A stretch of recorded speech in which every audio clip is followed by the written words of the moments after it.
Honoré de Balzac. Splendeur et misère des courtisanes. À combien l'amour revient au vieillard. Partie 6 du livre audio. Voici ce qui le soir même était arrivé à Lucien.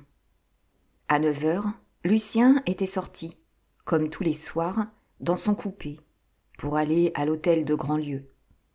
Réservant son cheval de selle et son cheval de cabriolet pour ses matinées, comme font tous les jeunes gens, il avait pris un coupé pour ses soirées d'hiver, et avait choisi chez le premier loueur de carrosses un des plus magnifiques, avec de magnifiques chevaux. Tout lui souriait depuis un mois. Il avait dîné 3 fois à l'hôtel de Grandlieu. Le duc était charmant pour lui. Ses actions dans l'entreprise des omnibus, vendus 300 000 francs, lui avaient permis de payer encore un tiers du prix de sa terre. Clotilde de Grandlieu, qui faisait de délicieuses toilettes, avait 10 pots de fard sur la figure quand il entrait dans le salon, et avouait hautement d'ailleurs sa passion pour lui. Quelques personnes assez haut placées parlaient du mariage de Lucien et de mademoiselle de Grandlieu comme d'une chose probable. Le duc de Chaulieu, l'ancien ambassadeur en Espagne et ministre des Affaires étrangères pendant un moment, avait promis à la duchesse de Grandlieu de demander au roi le titre de marquis pour Lucien. Après avoir dîné chez madame de Sérisy, Lucien était donc allé, ce soir-là, de la rue de la Chaussée-d'Antin au faubourg Saint-Germain, y faire sa visite de tous les jours. Il arrive, son cocher demande la porte. Elle s'ouvre. Il arrête au perron. Lucien, en descendant de voiture, voit dans la cour 4 équipages. En apercevant M. de Rubempré, l'un des valets de pied, qui ouvrait et fermait la porte du péristyle, s'avance, sort sur le perron et se met devant la porte, comme un soldat qui reprend sa faction. « Sa seigneurie n'y est pas, dit-il. »« Madame la duchesse reçoit, fit observer Lucien au valet. »« Madame la duchesse est sortie, répond gravement le valet. »« Mademoiselle Clotilde, je ne pense pas que mademoiselle Clotilde reçoive monsieur en l'absence de madame la duchesse. »« Mais il y a du monde, repartit Lucien foudroyé. »« Je ne sais pas, répondit le valet de pied en tâchant d'être à la fois bête et respectueux. Il n'y a rien de plus terrible que l'étiquette pour ceux qui l'admettent comme la loi la plus formidable de la société. Lucien devina facilement le sens de cette scène atroce pour lui. Le duc et la duchesse ne voulaient pas le recevoir. Il sentit sa moelle épinière se gelant dans les anneaux de sa colonne vertébrale. Et une petite sueur froide lui mit quelques perles au front. Ce colloque avait lieu devant son valet de chambre à lui, qui tenait la poignée de la portière et qui hésitait à la fermer. Lucien lui fit signe qu'il allait repartir. Mais, en remontant, il entendit le bruit que font des gens en descendant un escalier, et un domestique vint crier successivement « Les gens de monsieur le duc de Chaulieu !»« Les gens de madame la vicomtesse de Grandlieu !» Lucien ne dit qu'un mot à son domestique. Vite, aux Italiens. Malgré sa prestesse, l'infortuné dandy ne put éviter le duc de Chaulieu et son fils, le duc de Rhétoré, avec lesquels il fut forcé d'échanger des saluts, et qui ne lui dirent pas un mot. Une grande catastrophe à la cour, la chute d'un favori redoutable, est souvent consommée au seuil d'un cabinet par le mot d'un huissier à visage de plâtre. Comment faire savoir ce désastre à l'instant à mon conseiller, se disait Lucien. Que se passe-t-il ? Il se perdait en conjectures. Voici ce qui venait d'avoir lieu. Le matin même, à 11h, le duc de Grandlieu dit, en entrant dans le petit salon où l'on déjeunait en famille, à Clotilde après l'avoir embrassée. « Mon enfant, jusqu'à nouvel ordre, ne t'occupe plus du sire de Rubempré. » Puis il prit la duchesse par la main et l'emmena dans une embrasure de croisée, où il lui dit quelques mots à voix basse qui firent changer de couleur la pauvre Clotilde. Car sa mère, qu'elle observait écoutant le duc, laissa paraître sur sa figure une vive surprise. « Jean, dit le duc à l'un des domestiques, tenez, portez ce mot à monsieur le duc de Chaulieu. Priez-le de vous donner réponse par oui ou non. Je l'invite à venir dîner avec nous aujourd'hui, dit-il à sa femme. Le déjeuner fut profondément triste.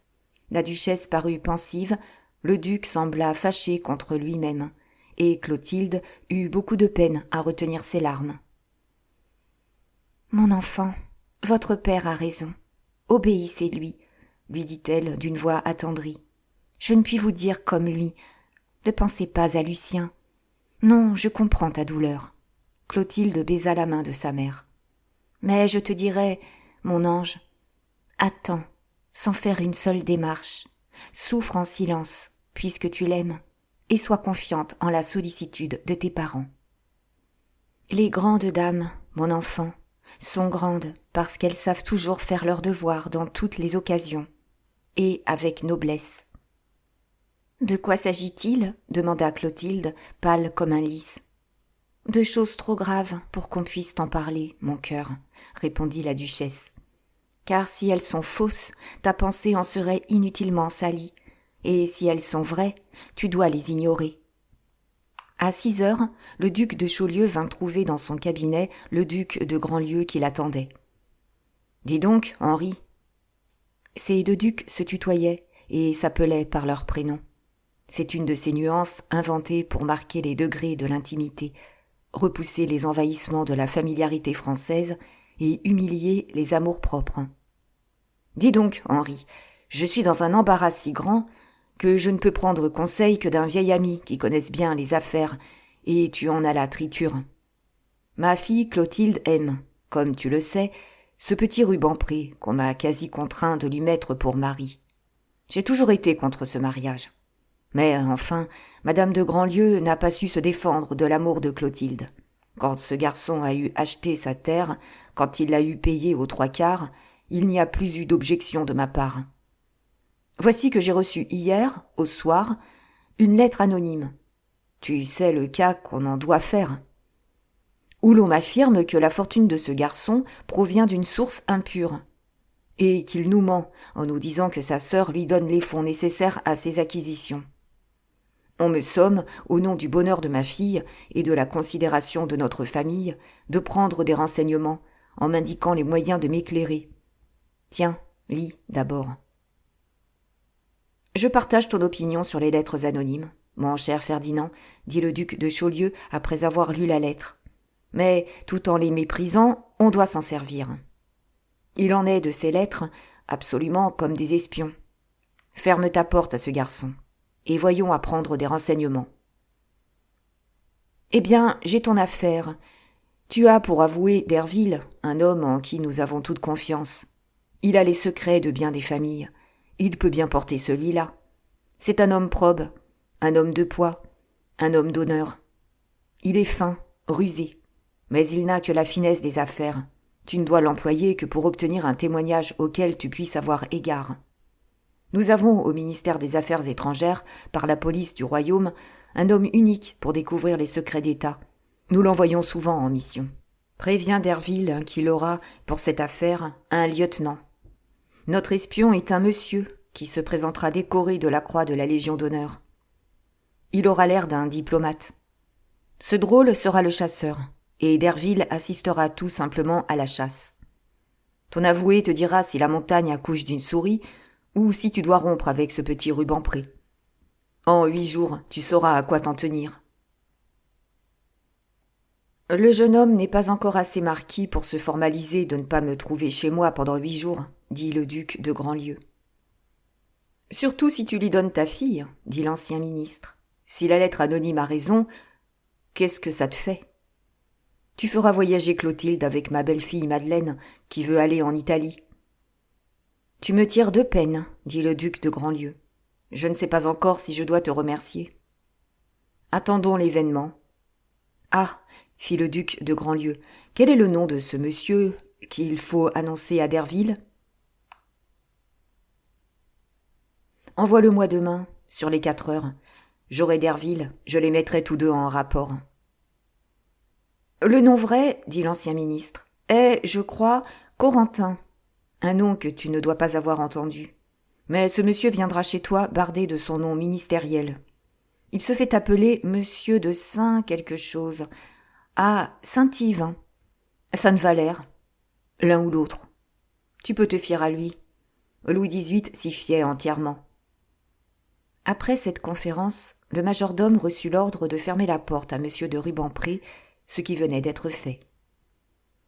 Lucien se promenait dans le foyer des Italiens comme un homme ivre.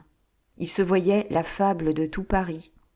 Il avait dans le duc de Rhétoré l'un de ses ennemis impitoyables et auxquels il faut sourire sans pouvoir s'en venger, car leurs atteintes sont conformes aux lois du monde. Le duc de Rhétoré savait la scène qui venait de se passer sur le perron de l'hôtel de Grandlieu.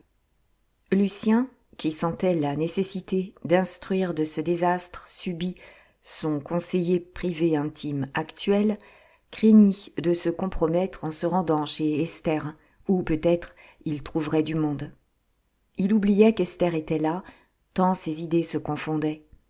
Et, au milieu de tant de perplexité, il lui fallut causer avec Rastignac, qui, ne sachant pas encore la nouvelle, le félicitait sur son prochain mariage. En ce moment, Nucingen se montra souriant à Lucien et lui dit « Voulez-vous me faire le plaisir de venir voir Madame de Chambly, qui fut invitée elle-même à la pendaison de notre crémaillère ?»« Volontiers, baron, » répondit Lucien, à qui le financier apparut comme un ange sauveur. « Laissez-nous, » dit Esther à M. de Nucingen, quand elle le vit entrant avec Lucien. « Allez voir madame de Valnoble, que j'aperçois dans une loge des troisièmes avec son nabab. Il pousse bien des nababs dans les Indes, » ajouta-t-elle en regardant Lucien d'un air d'intelligence. « Et celui-là, » dit Lucien en souriant, « ressemble terriblement au vôtre. » Et, dit Esther en répondant à Lucien par un autre signe d'intelligence, tout en continuant de parler au baron, « amenez-la-moi avec son nabab. Il a grande envie de faire votre connaissance. On le dit puissamment riche. La pauvre femme m'a déjà chanté je ne sais combien d'élégies. Elle se plaint que ce nabab ne va pas. Et si vous le débarrassiez de son lest, il serait peut-être plus leste. »« Funu prenez donc bir des folaires, » dit le baron. « Qu'as-tu, mon Lucien ?» dit-elle dans l'oreille de son ami, en la lui effleurant avec ses lèvres dès que la porte de la loge fut fermée. « Je suis perdu. On vient de me refuser l'entrée de l'hôtel de Grandlieu, sous prétexte qu'il n'y avait personne. Le duc et la duchesse y étaient, et 5 équipages piaffaient dans la cour. »« Comment ? Le mariage manquerait ?» dit Esther d'une voix émue, car elle entrevoyait le paradis. « Je ne sais pas encore ce qui se trame contre moi. »« Mon Lucien, » lui répondit-elle d'une voix adorablement câline, « pourquoi te chagriner ? Tu feras un plus beau mariage plus tard. Je te gagnerai 2 terres. » « Donne à souper, ce soir, afin que je puisse parler secrètement à Carlos. Et surtout, invite le faux anglais et la Valnoble. Ce nabab a causé ma ruine. Il est notre ennemi. Nous le tiendrons, et nous... » Mais Lucien s'arrêta en faisant un geste de désespoir. « Eh bien, qu'y a-t-il » demanda la pauvre fille, qui se sentait comme dans un brasier. « Oh, madame de Sérisy me voit » s'écria Lucien. « Et pour comble de malheur, le duc de Rhétoré, l'un des témoins de ma déconvenue, est avec elle. » En effet, en ce moment même, le duc de Rhétoré jouait avec la douleur de la comtesse de Sérisy. « Vous laissez Lucien se montrer dans la loge de mademoiselle Esther, » disait le jeune duc en montrant et la loge et Lucien. « Vous qui vous intéressez à lui, vous devriez l'avertir que cela ne se fait pas. On peut souper chez elle, on peut même y... Mais en vérité, je ne m'étonne plus du refroidissement des grands lieux pour ce garçon. Je viens de le voir refuser à la porte, sur le perron. »« Ces filles-là sont bien dangereuses, » dit madame de Sérisy, qui tenait sa lorgnette braquée sur la loge d'Esther. « Oui, » dit le duc. « Autant pour ce qu'elles peuvent que pour ce qu'elles veulent. »« Elles le ruineront, » dit madame de Sérisy, « car elles sont, m'a-t-on dit, aussi coûteuses quand on ne les paye pas que quand on les paye. »« Pas pour lui, » répondit le jeune duc en faisant l'étonné. « Elles sont loin de lui coûter de l'argent. Elle lui en donnerait au besoin. Elle court tout après lui. » La comtesse eut autour de la bouche un petit mouvement nerveux qui ne pouvait pas être compris dans la catégorie de ses sourires. Eh bien, dit Esther, viens souper à minuit. Amène Blondet et Rastignac. Ayons au moins 2 personnes amusantes et ne soyons pas plus de 9. Il faudrait trouver un moyen d'envoyer chercher Europe par le baron, sous prétexte de prévenir Asie. Et tu lui dirais ce qui vient de m'arriver, afin que Carlos en soit instruit avant d'avoir le nabab sous sa coupe. Ce sera fait, dit Esther. Ainsi Peyrade allait probablement se trouver, sans le savoir, sous le même toit avec son adversaire. Le tigre venait dans l'antre du lion et d'un lion accompagné de ses gardes. Quand Lucien rentra dans la loge de madame de Sérisy, au lieu de tourner la tête vers lui, de lui sourire et de ranger sa robe pour lui faire place à côté d'elle, elle affecta de ne pas faire la moindre attention à celui qui entrait. Elle continua de lorgner dans la salle. Mais Lucien s'aperçut, au tremblement des jumelles, que la comtesse était en proie à une de ces agitations formidables par lesquelles s'expient les bonheurs illicites. Il n'en descendit pas moins sur le devant de la loge, à côté d'elle, et se campa dans l'angle opposé, laissant entre la comtesse et lui un petit espace vide. Il s'appuya sur le bord de la loge, y mit son coude droit et le menton sur sa main gantée. Puis il se posa de 3/4, attendant un mot. Au milieu de l'acte, la comtesse ne lui avait encore rien dit et ne l'avait pas encore regardé. « Je ne sais pas, lui dit-elle, pourquoi vous êtes ici. Votre place est dans la loge de mademoiselle Esther. »« J'y vais, » dit Lucien, qui sortit sans regarder la comtesse. « Ah, ma chère, » dit madame de Valnoble en entrant dans la loge d'Esther avec Peyrade, que le baron de Nucingen ne reconnut pas. « Je suis enchantée de te présenter monsieur Samuel Johnson. Il est admirateur des talents de monsieur de Nucingen. »« Vraiment, monsieur ?» dit Esther en souriant à Peyrade. « Oh, yes, beaucoup, » dit Peyrade. « Eh bien, baron, voilà un Français qui ressemble au vôtre. À peu près comme le bas breton ressemble au bourguignon. Ça va bien m'amuser de vous entendre causer finance. Savez-vous ce qu'exige de vous, monsieur Nabab, pour faire connaissance avec mon baron ?» dit-elle en souriant. « Oh, j'ai vos merci. Vous me présenterez aux sœurs Béronnet ?»« Oui, » reprit-elle, « il faut me faire le plaisir de souper chez moi. Il n'y a pas de poids plus forte que la cire du vin de Champagne pour lier les hommes. Elle scelle toutes les affaires, et surtout celles où l'on s'enfonce. Venez ce soir, vous trouverez de bons garçons. Et quant à toi, mon petit Frédéric, dit-elle à l'oreille du baron, vous avez votre voiture. Courez rue Saint-Georges et ramenez-moi Europe. J'ai 2 mots à lui dire pour mon souper. J'ai retenu Lucien, il nous amènera 2 gens d'esprit. Nous ferons poser l'anglais, dit-elle à l'oreille de madame de Valnoble. Peyrade et le baron laissèrent les 2 femmes seules. « Ah, ma chère, si tu fais jamais poser ce gros infâme-là, tu auras de l'esprit, » dit la Valnoble. « Si c'était impossible, tu me le prêterais 8 jours, » répondit Esther en riant. « Non, tu ne le garderais pas une demi-journée, » répliqua madame de Valnoble. « Je mange un pain trop dur, mes dents s'y cassent. Je ne veux plus, de ma vie vivante, me charger de faire le bonheur d'aucun Anglais.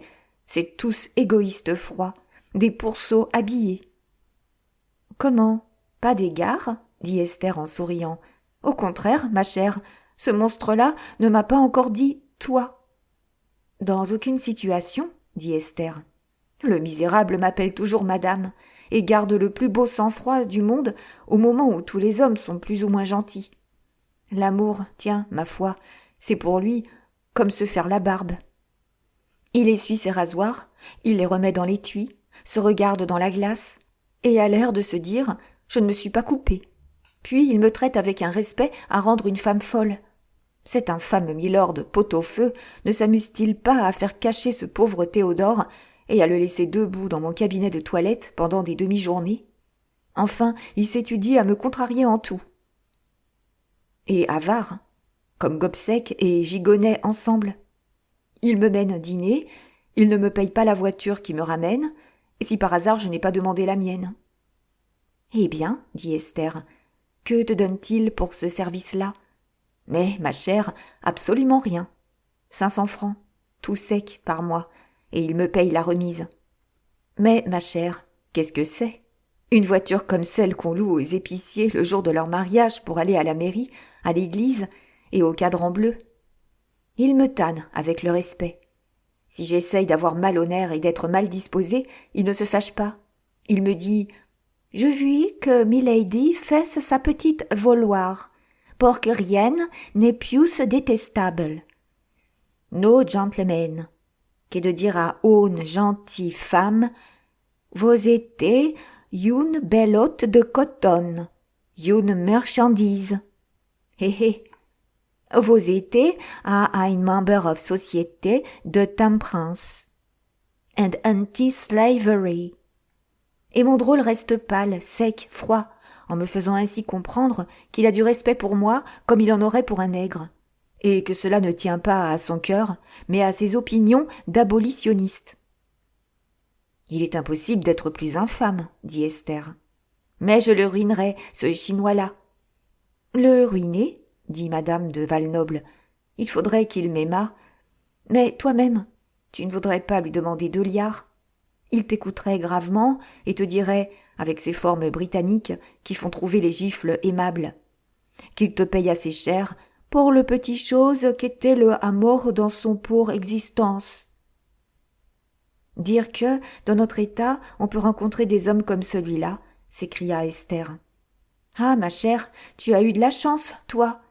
Soigne bien ton Nucingen. Mais il a une idée, ton Abab.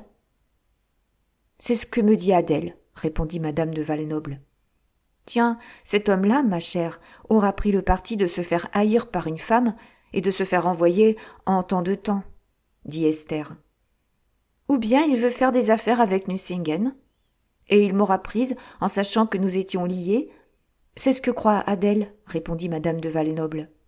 Voilà pourquoi je te le présente ce soir. Ah, si je pouvais être certaine de ses projets, comme je m'entendrais joliment avec toi et Nucingen. Tu ne t'emportes pas, dit Esther. Tu ne lui dis pas son fait de temps en temps? Tu l'essayerais? Tu es bien fine. Eh bien, malgré ta gentillesse, il te tuerait avec ses sourires glacés. Il te répondrait « Je suis anti-slavery et vous étiez libre ». Tu lui dirais les choses les plus drôles. Il te regarderait et dirait « Very good » et tu t'apercevrais que tu n'es pas autre chose à ses yeux qu'un polichinelle. Et la colère? Même chose. Ce serait un spectacle pour lui. On peut l'opérer à gauche, sous le sein. On ne lui fera pas le moindre mal. Ses viscères doivent être en fer blanc. Je le lui ai dit. Il m'a répondu « Je suis très contente de cette disposition physique. » Et toujours poli. Ma chère, il a l'âme gantée. Je continue encore quelques jours d'endurer ce martyre pour satisfaire ma curiosité. Sans cela, j'aurais fait déjà souffleter Milord par Philippe, qui n'a pas son pareil à l'épée. Il n'y a plus que cela. « J'allais te le dire, » s'écria Esther, « mais tu devrais auparavant savoir s'il sait boxer, car ces vieux Anglais, ma chère, ça garde un fond de malice. » Celui-là n'a pas son double.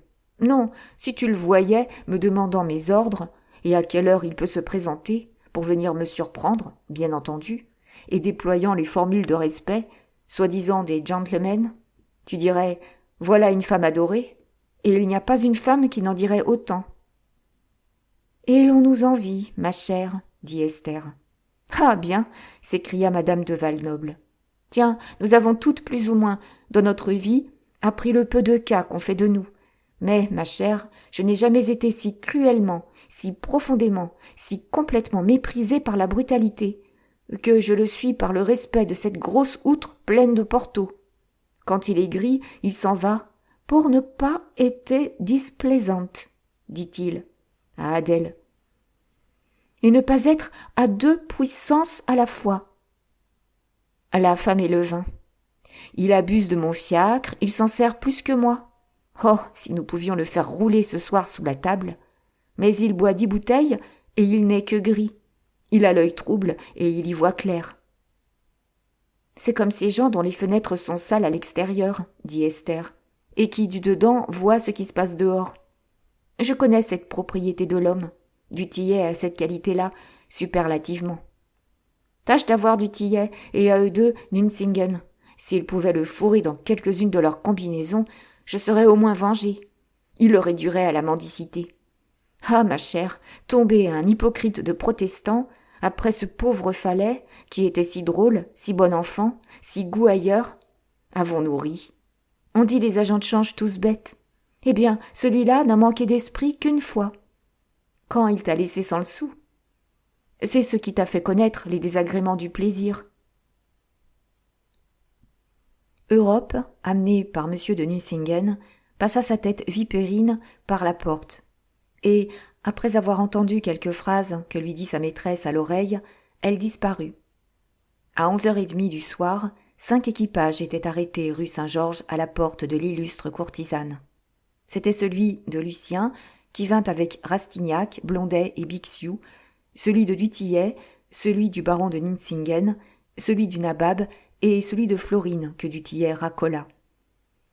La triple clôture des fenêtres était déguisée par les plis des magnifiques rideaux de la Chine. Le souper devait être servi à 1h. Les bougies flambaient, le petit salon et la salle à manger déployaient leur somptuosité. On se promit une de ces nuits de débauche auxquelles ces 3 femmes et ces hommes pouvaient seuls résister. On joua d'abord, car il fallait attendre environ 2 heures. « Jouez-vous, milord » dit Dutillet à Peyrade. « Ai joué avec O'Connell, Pitt, Fox, Canning, Lord Brougham, Lord… » « Dites tout de suite une infinité de lords, » lui dit Bixiou. « Lord Fitzwilliam, Lord Ellenborough, Lord Hertford, Lord… » Bixiou regarda les souliers de Peyrade et se baissa. « Que cherches-tu » lui dit Blondet. « Parbleu, le ressort qu'il faut pousser pour arrêter la machine, » dit Florine. « Jouez-vous 20 francs la fiche, » dit Lucien. « À you tout ce que vous voudrez perdre. »« Est-il fort ?» dit Esther à Lucien. « Ils le prennent tous pour un Anglais. » Dutillet, Nuncingen, Peyrade et Rastignac se mirent à une table de whist. Florine, Madame de Valnoble, Esther, Blondet, Bixiou restèrent autour du feu à causer. Lucien passa le temps à feuilleter un magnifique ouvrage à gravure. « Madame est servie, » dit Paccard, dans une magnifique tenue. Peyrade fut mise à gauche de Florine et flanquée de Bixiou, à qui Esther avait recommandé de faire boire outre mesure le nabab en le défiant. Bixiou possédait la propriété de boire indéfiniment. Jamais, dans toute sa vie, Peyrade n'avait vu pareille splendeur, ni goûté pareille cuisine, ni vu de ces jolies femmes. « J'en ai, ce soir, pour les 1000 écus que me coûte déjà la Valnoble, » pensa-t-il. « Et d'ailleurs, je viens de leur gagner 1000 francs. » « Voilà un exemple à suivre, » lui cria Madame de Valnoble, qui se trouvait à côté de Lucien et qui montra, par un geste, les magnificences de la salle à manger. Esther avait mis Lucien à côté d'elle et lui tenait le pied entre les siens, sous la table. « Entendez-vous » dit la Valnoble en regardant Peyrade, qui faisait l'aveugle. « Voilà comment vous devriez m'arranger une maison. Quand on revient des Indes avec des millions et qu'on veut faire des affaires avec des Nuncingen, on se met à leur niveau. Je suis of Society de Temperance. »« Alors vous allez boire joliment, » dit Bixiou, « car c'est bien chaud les Indes, mon oncle. » La plaisanterie de Bixiou pendant le souper fut de traiter Peyrade comme un de ses oncles revenus des Indes. « Mon âme, ti Valnoble, m'a dit que vous aviez des cités ?» demanda Nuncingen en examinant Peyrade. « Voilà ce que je voulais entendre, » dit Dutillet à Rastignac. « Les 2 baragouins ensemble. »« Vous verrez qu'ils finiront par se comprendre, » dit Bixiou, qui devina ce que Dutillet venait de dire à Rastignac. « Sir Baronet, I conçu eine little speculation, oh, very comfortable, beaucoup très comfortable, beaucoup très profitable, and rich de bénéfices. »« Vous allez voir, » dit Blondet à Dutillet, « qu'il ne parlera pas une minute sans faire arriver le Parlement et le gouvernement anglais. »« Se aidre dans le China pour le opium. »« Oui, je connais, » dit aussitôt Nuncingen, en homme qui possédait son globe commercial. Mais le gouvernement anglais a fait un moyen d'action de l'opium, pire souffrir la Chine, et ne nous permettrait point. Nucingen lui a pris la parole sur le gouvernement, dit du Tillet à Blondet. Ah, vous avez fait le commerce de l'opium s'écria madame de Valnoble. Je comprends maintenant pourquoi vous êtes si stupéfiant. Il vous en est resté dans le cœur. Foyez cria le baron au soi-disant marchand d'opium, et lui montrant madame de Valnoble. Vous êtes comme moi. Jamais les millionnaires ne peuvent se faire aimer des femmes. Le aimer beaucoup et souvent, milady, répondit Peyrade. Toujours à cause de la tempérance, dit Bixiou, qui venait d'entonner à Peyrade sa 3e bouteille de vin de Bordeaux, et qui lui fit entamer une bouteille de vin de Porto. Oh, s'écria Peyrade, it is very fine de Portugal, of Angleterre. Blondet, du Tillet et Bixiou échangèrent un sourire. Peyrade avait la puissance de tout travestir en lui, même l'esprit. Il y a peu d'Anglais qui ne vous soutiennent que l'or et l'argent sont meilleurs en Angleterre que partout ailleurs. Les poulets et les œufs venant de Normandie et envoyés au marché de Londres autorisent les Anglais à soutenir que les poulets et les œufs de Londres sont supérieurs, very fine, à ceux de Paris qui viennent des mêmes pays. Esther et Lucien restèrent stupéfaits devant cette perfection de costume, de langage et d'audace. On buvait, on mangeait, tant et si bien, en causant et en riant, qu'on atteignit à 4 heures du matin. Bixiou crut avoir remporté l'une de ces victoires si plaisamment racontées par Brillat Savarin, mais au moment où il se disait en offrant à boire à son oncle « J'ai vaincu l'Angleterre », Peyrade répondit à ce féroce railleur un « Toujours, mon garçon », qui ne fut entendu que de Bixiou. « Eh, les autres, il est anglais comme moi. Mon oncle est un gascon. Je ne pouvais pas en avoir d'autres. » Bixiou se trouvait seul avec Peyrade. Ainsi personne n'entendit cette révélation. Peyrade tomba de sa chaise à terre. Aussitôt Paccard s'empara de Peyrade et le monta dans une mansarde où il s'endormit d'un profond sommeil. À 6 heures du soir, le nabab se sentit réveillé par l'application d'un linge mouillé avec lequel on le débarbouillait, et il se trouva sur un mauvais lit de sangle, face à face avec Asie masquée et en domino noir. « Ah ça, papa Peyrade, comptons-nous deux ?» dit-elle. « Où suis-je » dit-il en regardant autour de lui. « Écoutez-moi, ça vous dégrisera, » répondit Asie. « Si vous n'aimez pas madame de Valnoble, vous aimez votre fille, n'est-ce pas ?»« Ma fille » s'écria Peyrade en rugissant. « Oui, mademoiselle Lydie. »« Eh bien ?»« Eh bien, elle n'est plus rue des Moineaux. Elle est enlevée. » Peyrade laissa échapper un soupir semblable à celui des soldats qui meurent d'une vive blessure sur le champ de bataille. « Pendant que vous contrefaisiez l'anglais, on contrefaisait Peyrade. Votre petite Lydie a cru suivre son père. Elle est en lieu sûr.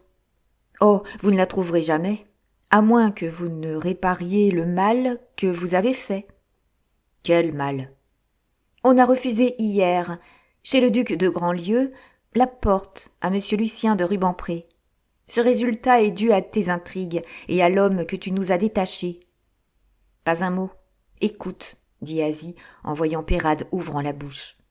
« Tu n'auras ta fille pure et sans tache, » reprit Asie en appuyant sur les idées par l'accent qu'elle mit à chaque mot, « que le lendemain du jour où monsieur Lucien de Rubempré sortira de Saint-Thomas d'Aquin, marié à mademoiselle Clotilde. Si dans 10 jours Lucien de Rubempré n'est pas reçu, comme par le passé, dans la maison de Grandlieu, tu mourras d'abord de mort violente, sans que rien puisse te préserver du coup qui te menace. Puis, quand tu te sentiras atteint, on te laissera le temps, avant de mourir, de songer à cette pensée. Ma fille est une prostituée pour le reste de ses jours. Quoique tu aies été assez bête pour laisser cette prise à nos griffes, il te reste encore assez d'esprit pour méditer sur cette communication de notre gouvernement. N'aboie pas, ne dis pas un mot, va changer de costume chez Contenson, retourne chez toi. Et Kat te dira que, sur un mot de toi, ta petite Lydie est descendue et n'a plus été revue. Si tu te plains, si tu fais une démarche, On commencera par où je t'ai dit qu'on finirait avec ta fille. Avec le père Canquoëlle, il ne faut pas faire de phrases, ni prendre de mitaines, n'est-ce pas? Descends et songe bien à ne plus tripoter nos affaires. Asie laissa Peyrade dans un état à faire pitié. Chaque mot fut un coup de massue.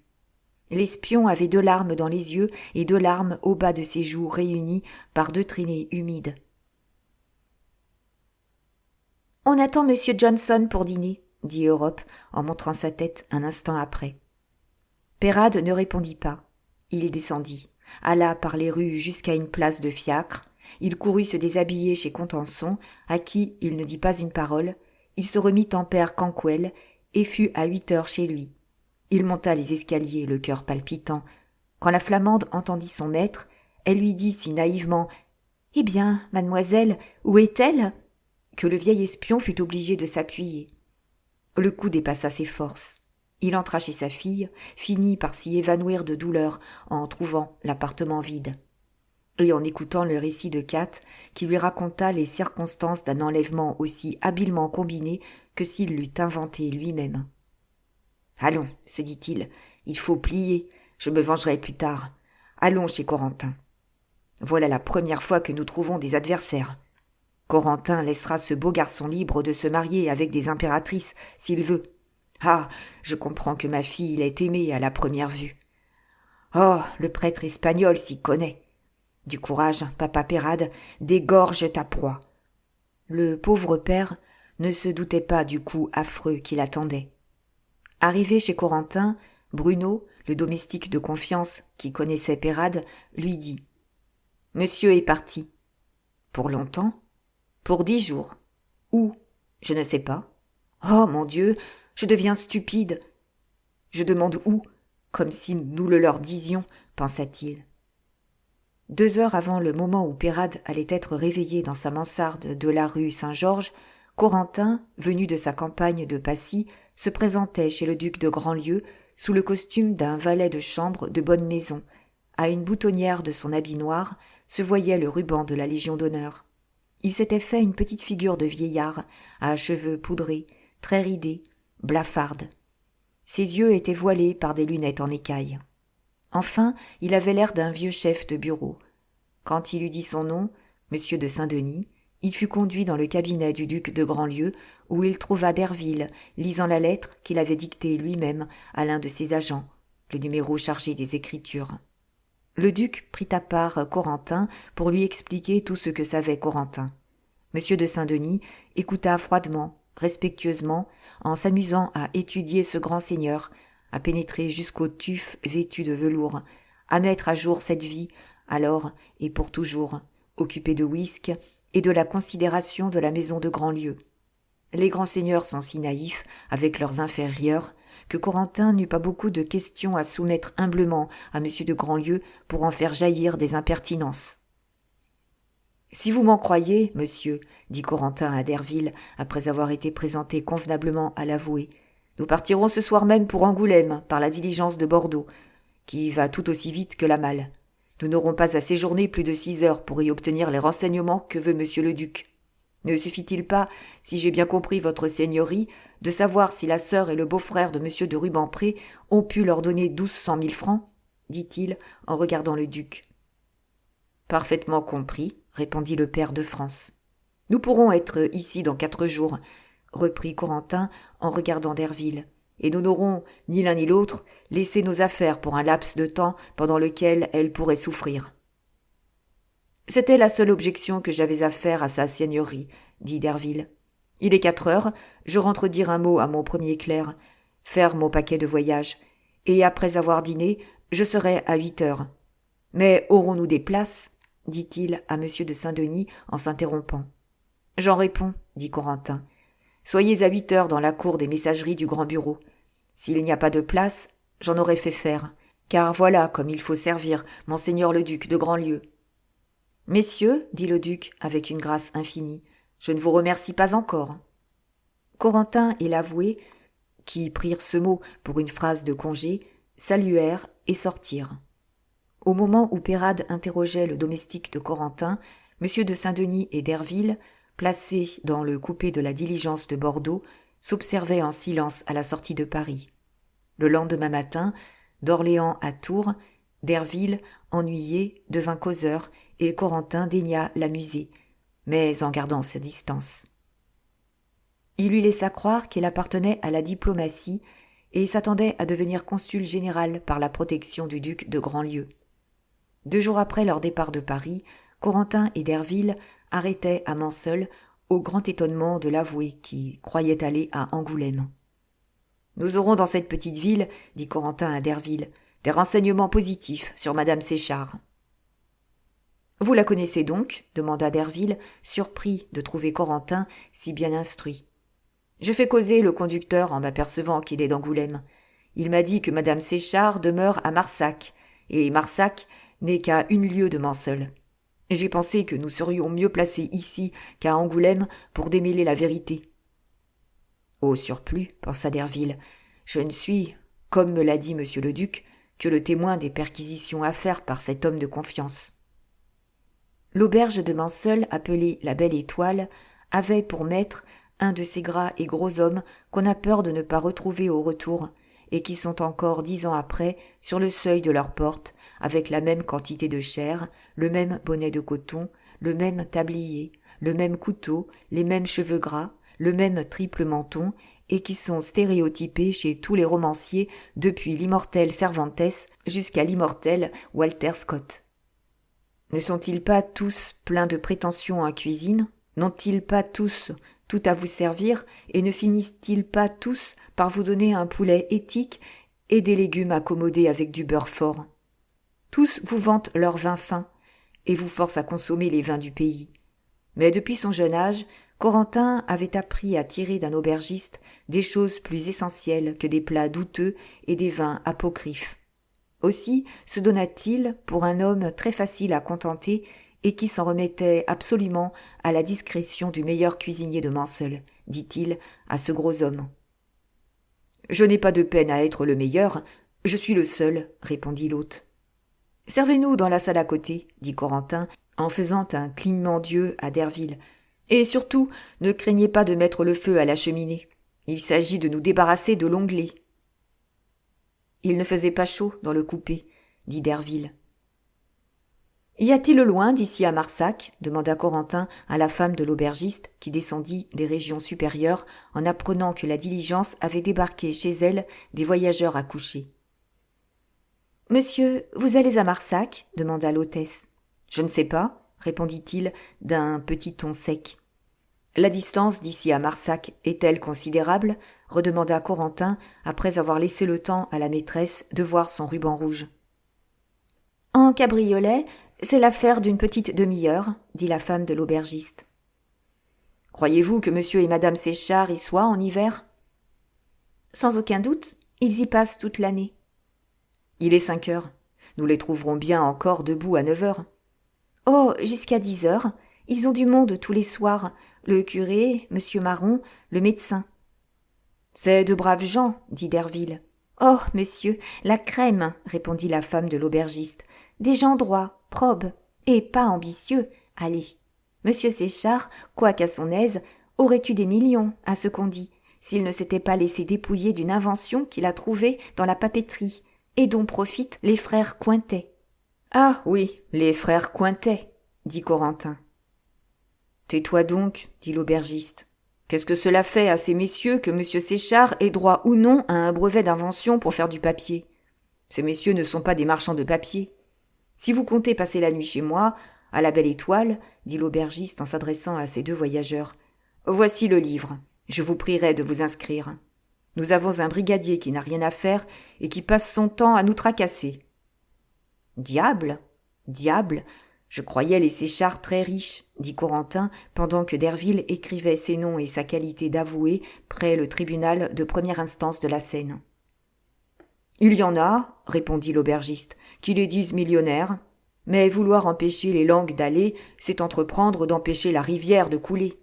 Le père Séchard a laissé 200 000 francs de biens au soleil, comme on dit, et c'est assez beau déjà pour un homme qui a commencé par être ouvrier. Eh bien, il avait peut-être autant d'économies, car il a fini par tirer 10 à 12 000 francs de ses biens. Donc, une supposition.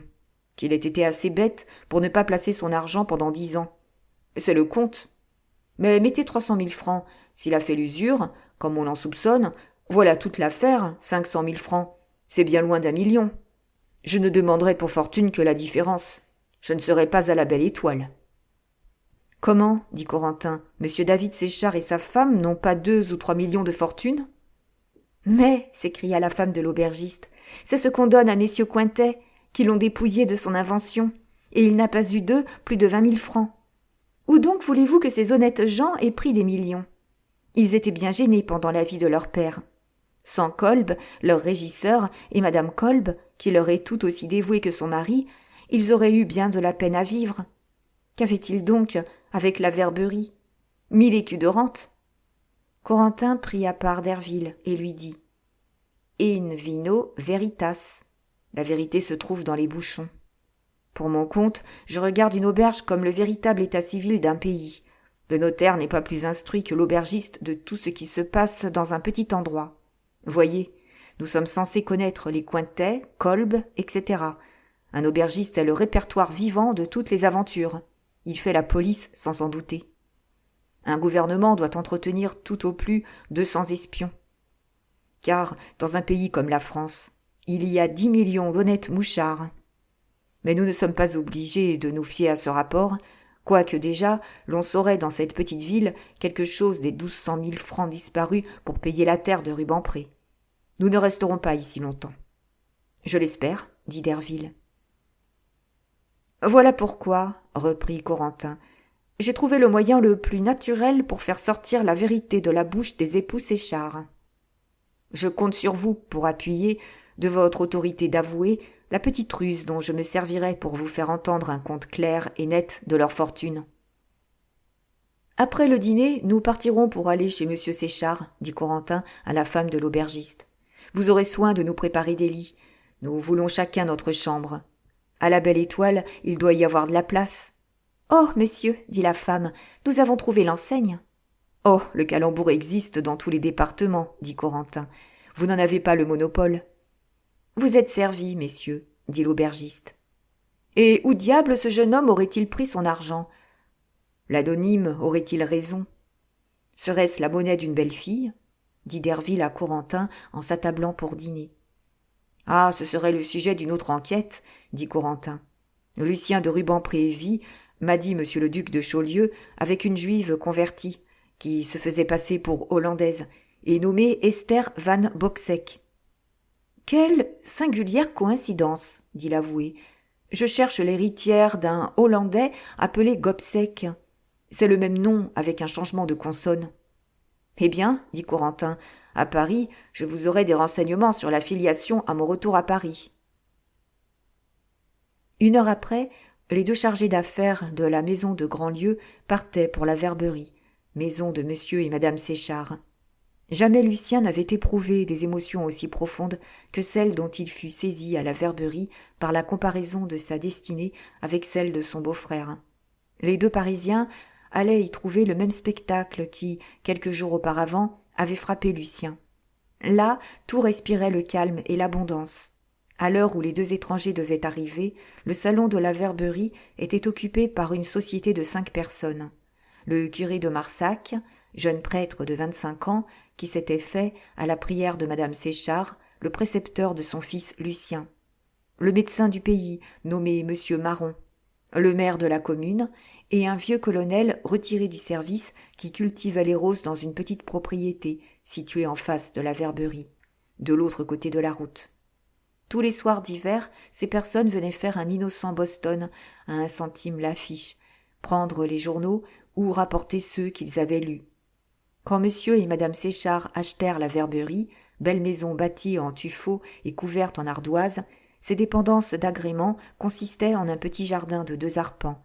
Avec le temps, en y consacrant ses économies, la belle madame Séchard avait étendu son jardin jusqu'à un petit cours d'eau, en sacrifiant les vignes qu'elle achetait et les convertissant en gazon et en massif.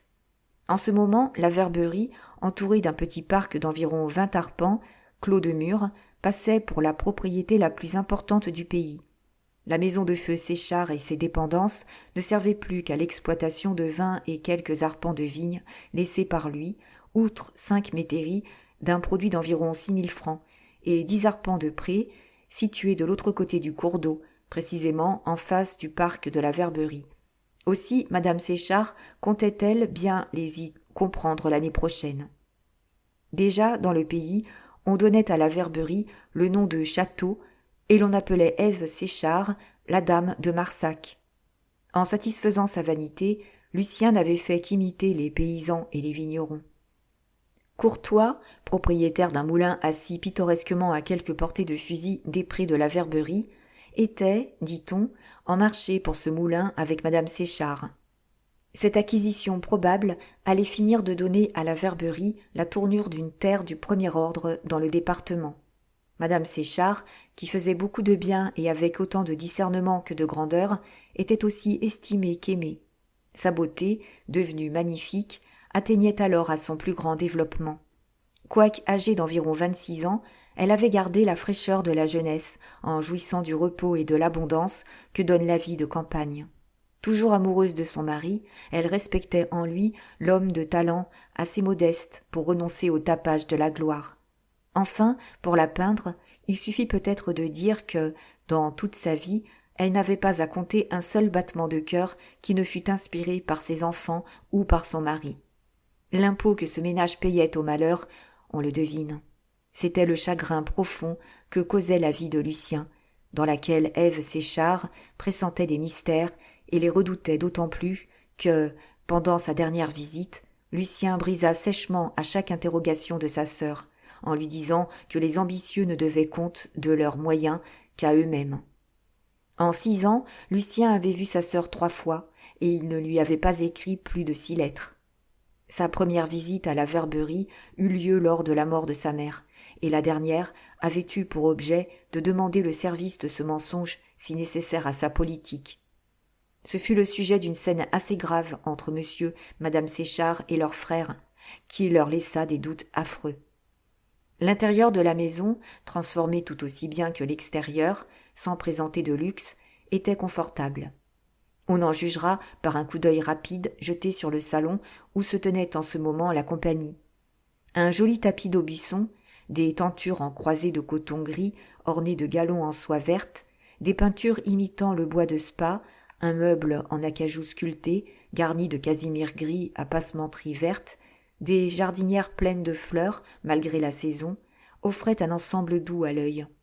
Les rideaux des fenêtres en soie verte, la garniture de la cheminée, l'encadrement des glaces étaient exempts de ce faux goût qui gâte tout en province. Enfin, les moindres détails élégants et propres, tout reposait l'âme, et les regards, par l'espèce de poésie qu'une femme aimante et spirituelle peut et doit introduire dans son ménage.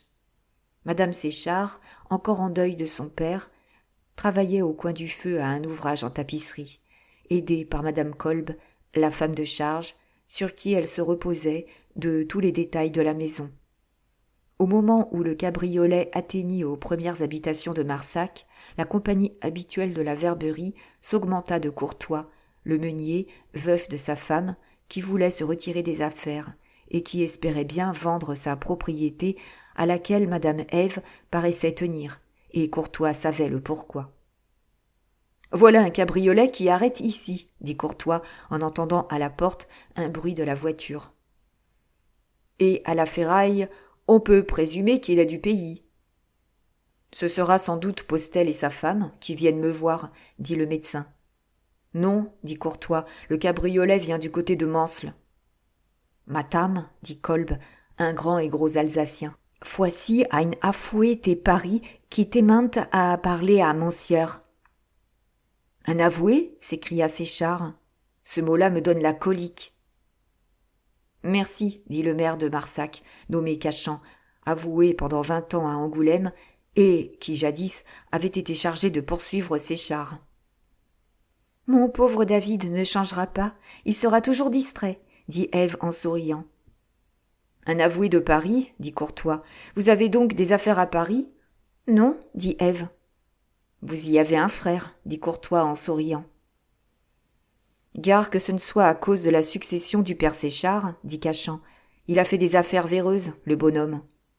En entrant, Corentin et Derville, après avoir salué la compagnie et décliné leurs noms, demandèrent à parler en particulier à madame Séchard et à son mari. Volontiers, dit Séchard. Mais est-ce pour affaire ? Uniquement pour la succession de monsieur votre père, répondit Corentin. Permettez alors que monsieur le maire, qui est un ancien avoué d'Angoulême, assiste à la conférence.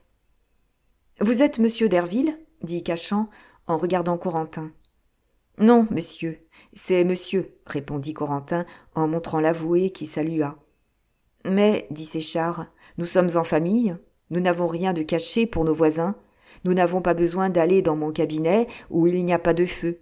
Notre vie est au grand jour.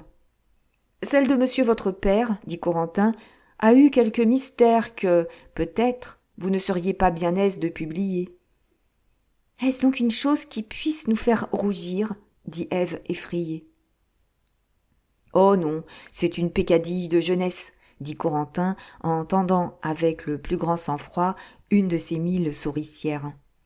Monsieur votre père vous a donné un frère aîné. Ah, le vieil ours, cria Courtois. Il ne vous aimait guère, monsieur Séchard, et il vous a gardé cela, le sournois.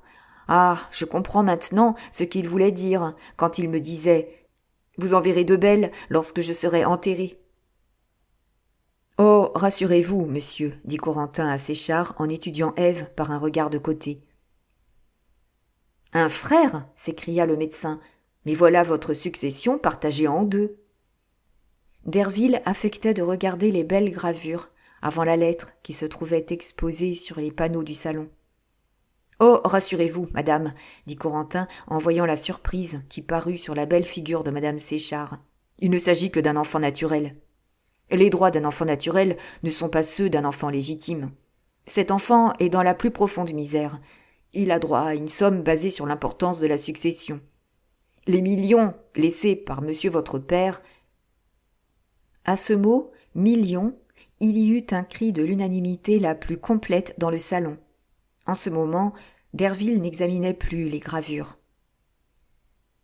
Le père Séchard, des millions, dit le gros Courtois. Qui vous a dit cela ? Quelques paysans. Monsieur, dit Cachan, vous n'appartenez pas au fisc. Ainsi, l'on peut vous dire ce qui en est. Soyez tranquille, dit Corentin, je vous donne ma parole d'honneur de ne pas être un employé des domaines. Cachan, qui venait de faire signe à tout le monde de se taire, laissa échapper un mouvement de satisfaction. Monsieur, reprit Corentin, n'y eût-il qu'1 million, la part de l'enfant naturel serait encore assez belle. Nous ne venons pas faire un procès. Nous venons, au contraire, vous proposer de nous donner 100 000 francs, et nous nous en retournons. 100 000 francs s'écria Cachan en interrompant Corentin. Mais, monsieur, le père Séchard a laissé 20 arpents de vignes, 5 petites métairies, 10 arpents de pré à Marsac, et pas un liard avec. Pour rien au monde, s'écria David Séchard en intervenant, je ne voudrais faire un mensonge, monsieur Cachan. Et moins encore, en matière d'intérêt qu'en tout autre. Monsieur, dit-il à Corentin et à Derville, mon père nous a laissé outre ses biens. Courtois et Cachan eurent beau faire des signes à Séchard, il ajouta 300 000 francs, ce qui porte l'importance de sa succession à 500 000 francs environ. Monsieur Cachan, dit Ève Séchard, quelle est la part que la loi donne à l'enfant naturel ? Madame, dit Corentin, nous ne sommes pas des Turcs. Nous vous demandons seulement de nous jurer devant ces messieurs que vous n'avez pas recueilli plus de 100 000 écus en argent de la succession de votre beau-père. Et nous nous entendrons bien. Donnez auparavant votre parole d'honneur, dit l'ancien avoué d'Angoulême, à Derville. Que vous êtes avoué. Voici mon passeport, dit Derville à Cachan en lui tendant un papier plié en 4. Et monsieur n'est pas, comme vous pourriez le croire, un inspecteur général des domaines. Rassurez-vous, ajouta Derville. Nous avions seulement un intérêt puissant à savoir la vérité sur la succession Séchard, et nous la savons. Derville prit madame Ève par la main et l'emmena très courtoisement au bout du salon. Madame, lui dit-il à voix basse, si l'honneur et l'avenir de la maison de Grandlieu n'étaient intéressés dans cette question, Je ne me serais pas prêté à ce stratagème inventé par ce monsieur décoré. Mais vous l'excuserez.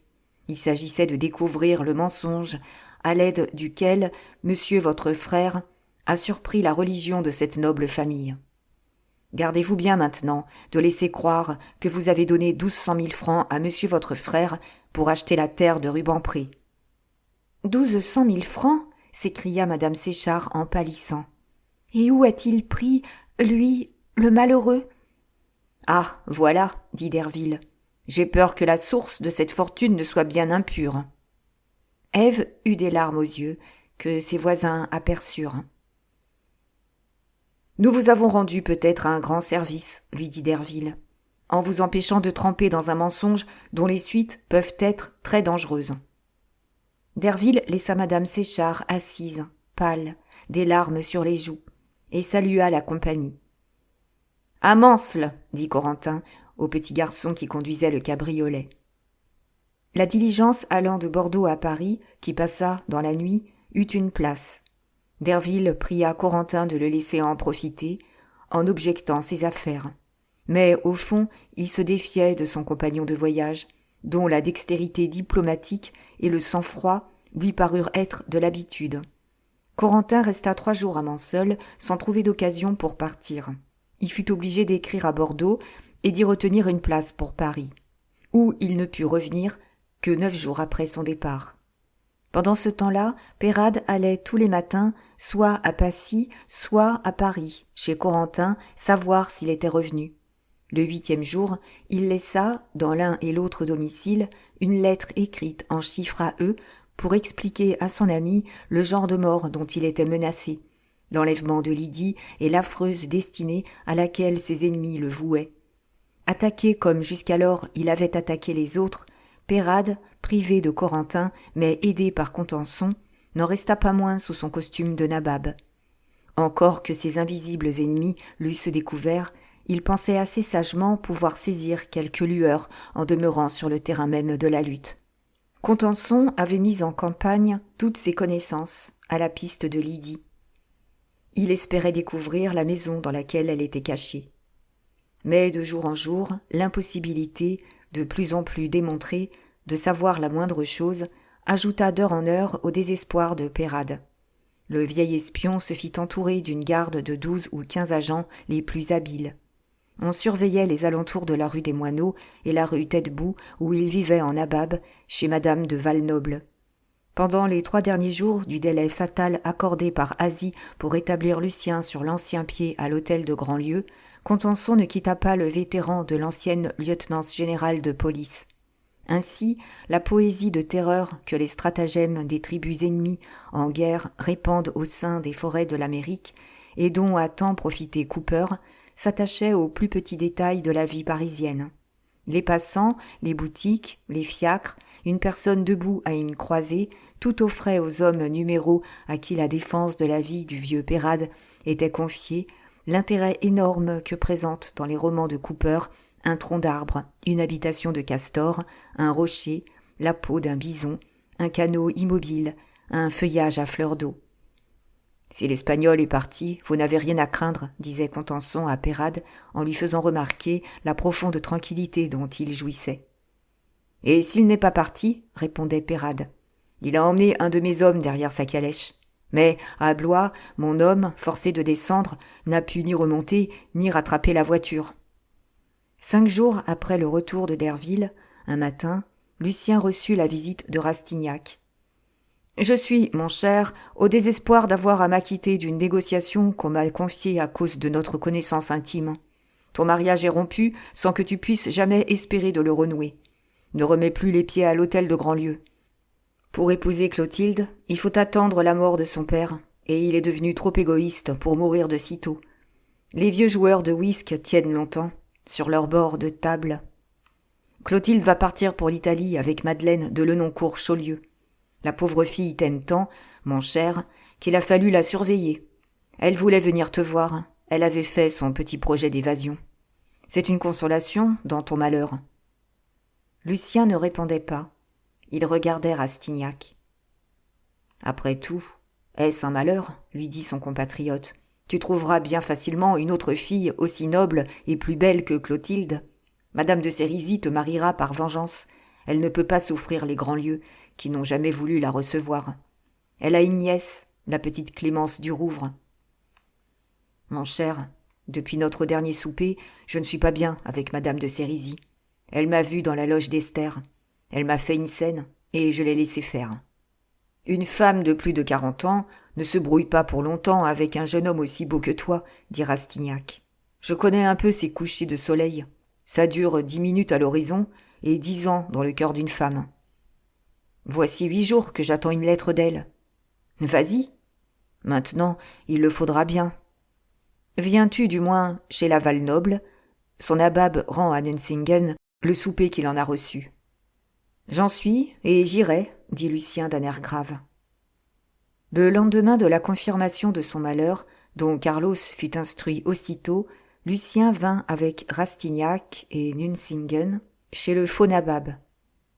À minuit, l'ancienne salle à manger d'Esther réunissait presque tous les personnages de ce drame dont l'intérêt, caché sous le lit même de ces existences torrentielles, n'était connu que d'Esther, de Lucien, de Peyrade, du mulâtre Contenson et de Paccard, qui vint servir sa maîtresse. Asie avait été priée par madame du Val-Noble, à l'insu de Peyrade et de Contenson, de venir aider sa cuisinière. En se mettant à table, Peyrade, qui donna 500 francs à madame du Val-Noble pour bien faire les choses, trouva dans sa serviette un petit papier sur lequel il lut ces mots écrits au crayon. « Les 10 jours expirent au moment où vous vous mettez à table. » Peyrade passa le papier à Contenson, qui se trouvait derrière lui, en lui disant en anglais « Est-ce toi qui as fourré là mon nom ?» Contenson lut à la lueur des bougies ce « Man, Tessel, Pharès » et mit le papier dans sa poche, mais il savait combien il est difficile de vérifier une écriture au crayon et surtout une phrase tracée en lettres majuscules, c'est-à-dire avec des lignes, pour ainsi dire, mathématiques, puisque les lettres capitales se composent uniquement de courbes et de droites dans lesquelles il est impossible de reconnaître les habitudes de la main, comme dans l'écriture dite cursive. Ce souper fut sans aucune gaieté. Peyrade était en proie à une préoccupation visible. Des jeunes viveurs qui savaient égayer un souper, il ne se trouvait là que Lucien et Rastignac. Lucien était fort triste et songeur. Rastignac, qui venait de perdre, avant souper, 2000 francs, buvait et mangeait avec l'idée de se rattraper après le souper. Les 3 femmes frappées de ce froid se regardèrent. L'ennui dépouilla les mets de leur saveur. Il en est des soupers, comme des pièces de théâtre et des livres. Ils ont leur hasard. À la fin du souper, on servit des glaces, dites plombières. Tout le monde sait que ces sortes de glaces contiennent de petits fruits confits très délicats placés à la surface de la glace qui se sert dans un petit verre, sans y affecter la forme pyramidale. Ces glaces avaient été commandées par madame du Val-Noble chez Tortoni, dont le célèbre établissement se trouve au coin de la rue Taitbout et du boulevard. La cuisinière fit appeler le mulâtre pour payer la note du glacier. Contenson, à qui l'exigence du garçon ne parut pas naturelle, descendit et l'aplatit par ce mot. « Vous n'êtes donc pas de chez Tortoni ?» Et il remonta sur le champ. Mais Paccard avait déjà profité de cette absence pour distribuer les glaces aux convives. À peine le mulâtre atteignait-il la porte de l'appartement qu'un des agents qui surveillait la rue des Moineaux cria dans l'escalier. « Numéro 27 !»« Qu'y a-t-il » répondit Contenson en redescendant avec rapidité jusqu'au bas de la rampe. « Dites au papa que sa fille est rentrée. Et dans quel état ? Bon Dieu, qu'il vienne, elle se meurt !» Au moment où Contenson rentra dans la salle à manger, le vieux Peyrade, qui d'ailleurs avait notablement bu, gobait la petite cerise de sa plombière. On portait la santé de madame du Val-Noble. Le nabab remplit son verre d'un vin, dit de Constance, et le vida. Quelque troublé que fût Contenson par la nouvelle qu'il allait apprendre à Peyrade, il fut, en rentrant, frappé de la profonde attention avec laquelle Paccard regardait le nabab. Les 2 yeux du valet de madame de Champy ressemblaient à 2 flammes fixes. Cette observation, malgré son importance, ne devait cependant pas retarder le mulâtre, et il se pencha vers son maître au moment où Peyrade replaçait son verre vide sur la table. « Lydie est à la maison, » dit Contenson, « et dans un bien triste état. » Peyrade lâcha le plus français de tous les jurons français avec un accent méridional si prononcé que le plus profond étonnement parut sur la figure de tous les convives. En s'apercevant de sa faute, Peyrade avoua son déguisement en disant à Contenson en bon français « Trouve un fiacre, je fiche le camp. » Tout le monde se leva de table. « Qui donc êtes-vous » s'écria Lucien. « Oui, dit le baron. Bixiou m'avait soutenu que vous saviez faire l'anglais mieux que lui, et je ne voulais pas le croire, dit Rastignac. « C'est quelque banqueroutier découvert, dit du Tillet à haute voix, je m'en doutais. »« Quel singulier pays que Paris, dit madame du Val-Noble. Après avoir fait faillite dans son quartier, un marchand y reparaît en nabab, ou en dandy aux Champs-Élysées impunément. Oh, j'ai du malheur. La faillite est mon insecte. »« On dit que toutes les fleurs ont le leur, dit tranquillement Esther. Le mien ressemble à celui de Cléopâtre. Un aspic. »« Ce que je suis, dit Peyrade à la porte. Ah, vous le saurez, car, si je meurs, je sortirai de mon tombeau pour vous venir tirer par les pieds pendant toutes les nuits. » En disant ces derniers mots, il regardait Esther et Lucien. Puis il profita de l'étonnement général pour disparaître avec une excessive agilité, car il voulut courir chez lui sans attendre le fiacre. Dans la rue, Asie, enveloppée d'une coiffe noire comme en portaient alors les femmes pour sortir du bal, arrêta l'espion par le bras au seuil de la porte cochère. « Envoie chercher les sacrements, papa Peyrade, » lui dit-elle de cette voix qui, déjà, lui avait prophétisé le malheur. Une voiture était là, Asie y monta, la voiture disparut comme emportée par le vent. Il y avait 5 voitures, les hommes de Peyrade ne purent rien savoir. En arrivant à sa maison de campagne, dans une des places les plus retirées et les plus riantes de la petite ville de Passy, rue des Vignes, Corentin, qui passait pour un négociant dévoré par la passion du jardinage, trouva les chiffres de son ami Peyrade. Au lieu de se reposer, il remonta dans le fiacre qu'il avait amené, se fit conduire rue des Moineaux et n'y trouva que 4. Il apprit de la Flamande la disparition de Lydie et demeura surpris du défaut de prévoyance que Peyrade et lui avaient eu. « Ils ne me connaissent pas encore, se dit-il. Ces gens-là sont capables de tout. Il faut savoir s'ils tueront Peyrade, car alors je ne me montrerai plus. » Plus sa vie est infâme, plus l'homme y tient. Elle est alors une protestation, une vengeance de tous les instants. Corentin descendit, s'en alla chez lui se déguiser en petit vieillard souffreteux à petite redingote verdâtre, à petite perruque en chien-dent, et revint à pied, ramené par son amitié pour Peyrade. Il voulait donner des ordres à ses numéros les plus dévoués et les plus habiles. En longeant la rue Saint-Honoré pour venir de la place Vendôme à la rue Saint-Roch, il marcha derrière une fille en pantoufles et habillée comme l'est une femme pour la nuit. Cette fille, qui portait une camisole blanche et sur la tête un bonnet de nuit, laissait échapper de temps en temps des sanglots mêlés à des plaintes involontaires. Corentin la devança de quelques pas et reconnut Lydie. « Je suis l'ami de votre père, monsieur Canquoëlle, dit-il de sa voix naturelle. « Ah, voici donc quelqu'un à qui je puis me fier, dit-elle. « N'ayez pas l'air de me connaître, reprit Corentin, car nous sommes poursuivis par de cruels ennemis et forcés de nous déguiser. Mais racontez-moi ce qui vous est arrivé. »« Oh, monsieur, dit la pauvre fille, cela se dit et ne se raconte pas. Je suis déshonorée, perdue, sans pouvoir m'expliquer comment. »« D'où venez-vous ?»« Je ne sais pas, monsieur. Je me suis sauvée avec tant de précipitation. J'ai fait tant de rues, tant de détours, en me croyant suivie. Et quand je rencontrais quelqu'un d'honnête, je demandais le chemin pour aller sur les boulevards afin de gagner la rue de la Paix. Enfin, après avoir marché pendant... Quelle heure est-il ? 11h30, dit Corentin. Je me suis sauvée à la tombée de la nuit. Voici donc 5 heures que je marche, s'écria Lydie. Allons, vous allez vous reposer. Vous trouverez votre bonne Cat. Oh, monsieur, il n'y a plus de repos pour moi. Je ne veux pas d'autre repos que celui de la tombe. Et j'irai l'attendre dans un couvent, si l'on me juge digne d'y entrer. Pauvre petite, vous avez bien résisté ? Oui, monsieur. Ah, si vous saviez au milieu de quelle créature abjecte on m'a mise. On vous a sans doute endormi. Ah, c'est cela, dit la pauvre Lydie. Encore un peu de force et j'atteindrai la maison. Je me sens défaillir et mes idées ne sont pas très nettes. Tout à l'heure, je me croyais dans un jardin. Corentin porta Lydie dans ses bras et elle perdit connaissance. Et il la monta par les escaliers. « Kat !» cria-t-il. Kat parut et jeta des cris de joie. « Ne vous hâtez pas de vous réjouir, » dit sentencieusement Corentin. « Cette jeune fille est bien malade. » Quand Lydie eut été posée sur son lit, lorsqu'à la lueur de 2 bougies allumées par Kat, elle reconnut sa chambre, elle eut le délire. Elle chanta des ritournelles d'airs gracieux et tour à tour vociféra certaines phrases horribles qu'elle avait entendues. Sa belle figure était marbrée de teintes violettes. Elle mêlait les souvenirs de sa vie si pure à ceux de ses 10 jours d'infamie. Kat pleurait.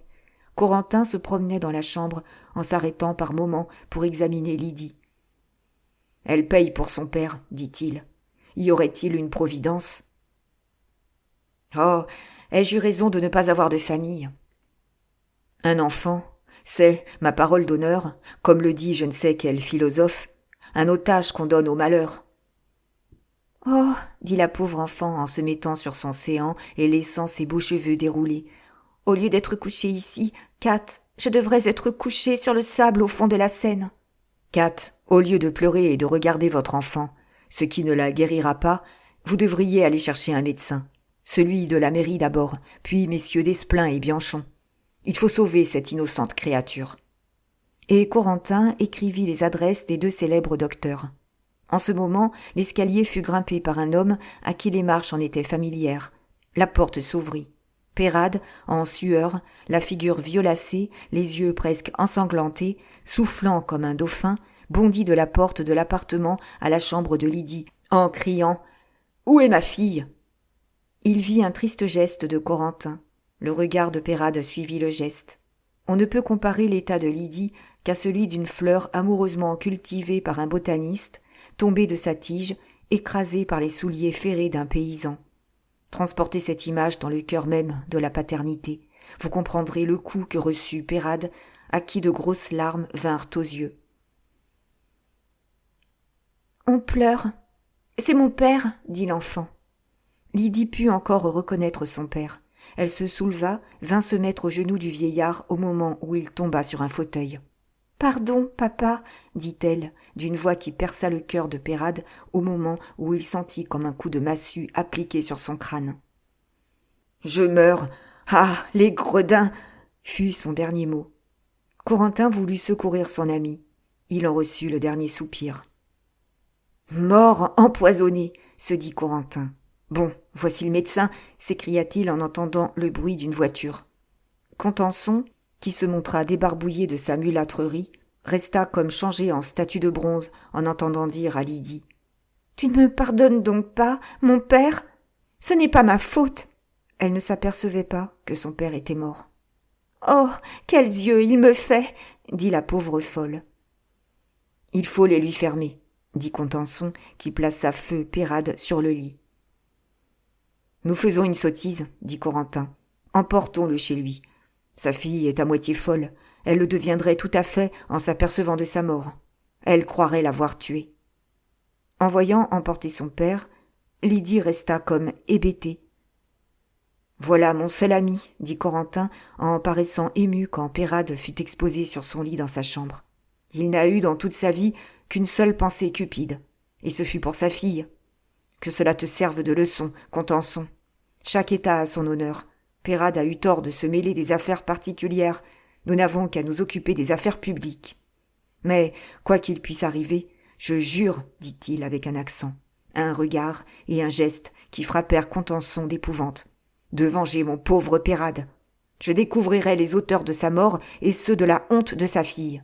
Et, par mon propre égoïsme, par le peu de jours qui me restent, et que je risque dans cette vengeance, tous ces gens-là finiront leur jour à 4 heures en pleine santé, rasés, nets, en place de grève. « Et je vous y aiderai, » dit Contenson, ému.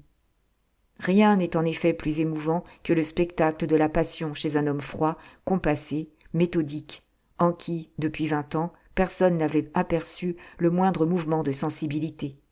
C'est la barre de fer en fusion qui fond tout ce qu'elle rencontre. Aussi, Contenson eut-il une révolution d'entrailles. Pauvre père Canquoëlle, reprit-il en regardant Corentin, il m'a souvent régalé. Et tenez, il n'y a que des gens vicieux qui sachent faire de ces choses-là. Souvent, il m'a donné 10 francs pour aller au jeu. Après cette oraison funèbre, les 2 vengeurs de Peyrade allèrent chez Lydie en entendant Kat et le médecin de la mairie dans les escaliers. « Va chez le commissaire de police, dit Corentin. Le procureur du roi ne trouverait pas en ceci les éléments d'une poursuite, mais nous allons faire un rapport à la préfecture.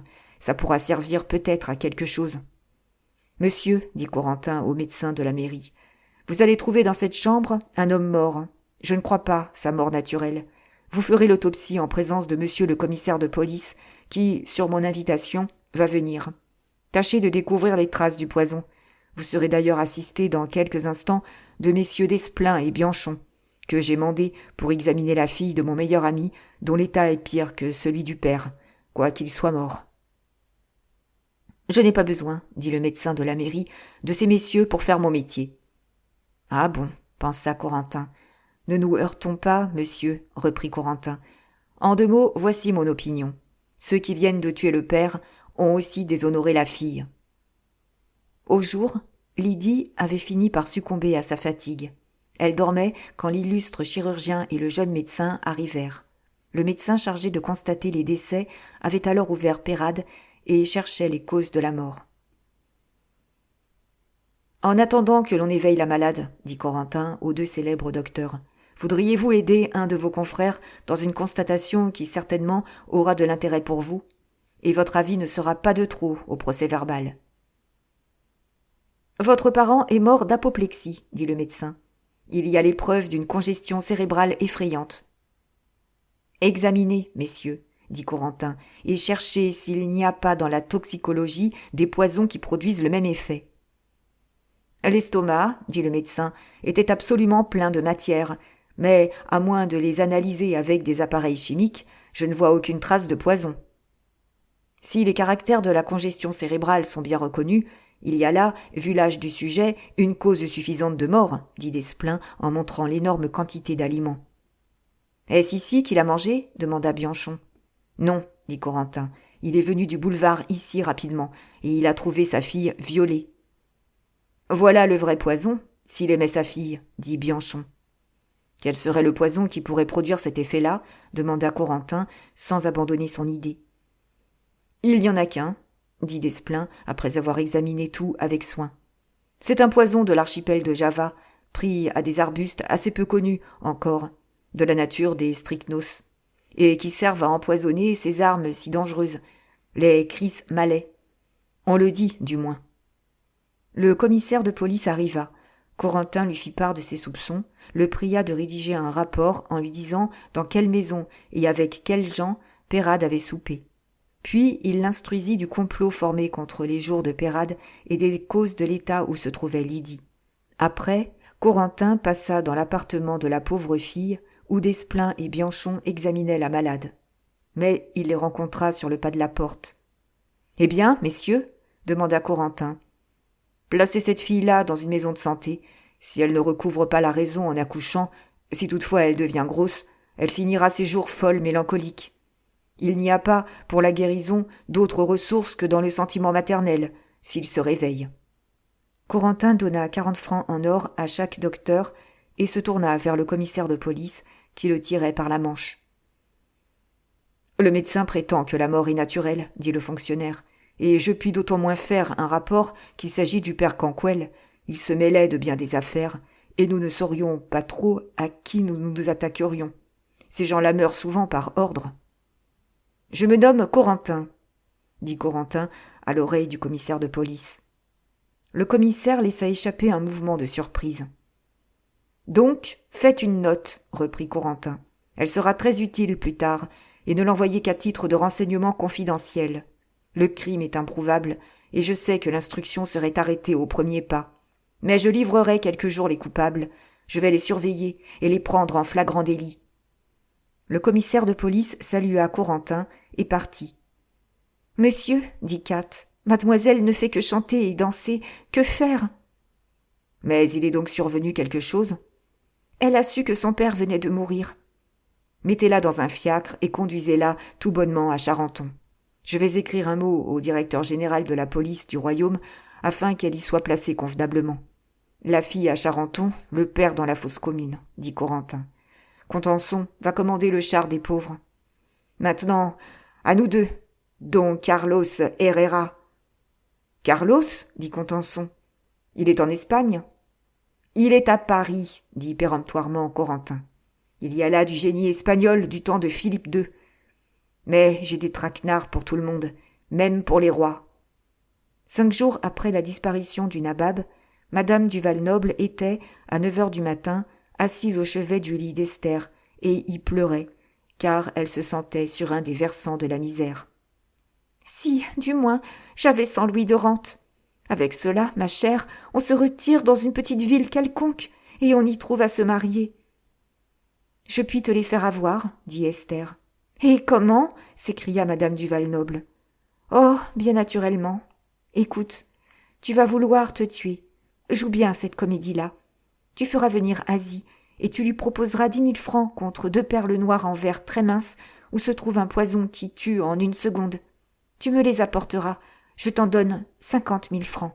« Pourquoi ne les demandes-tu pas toi-même » dit Madame du Val-Noble.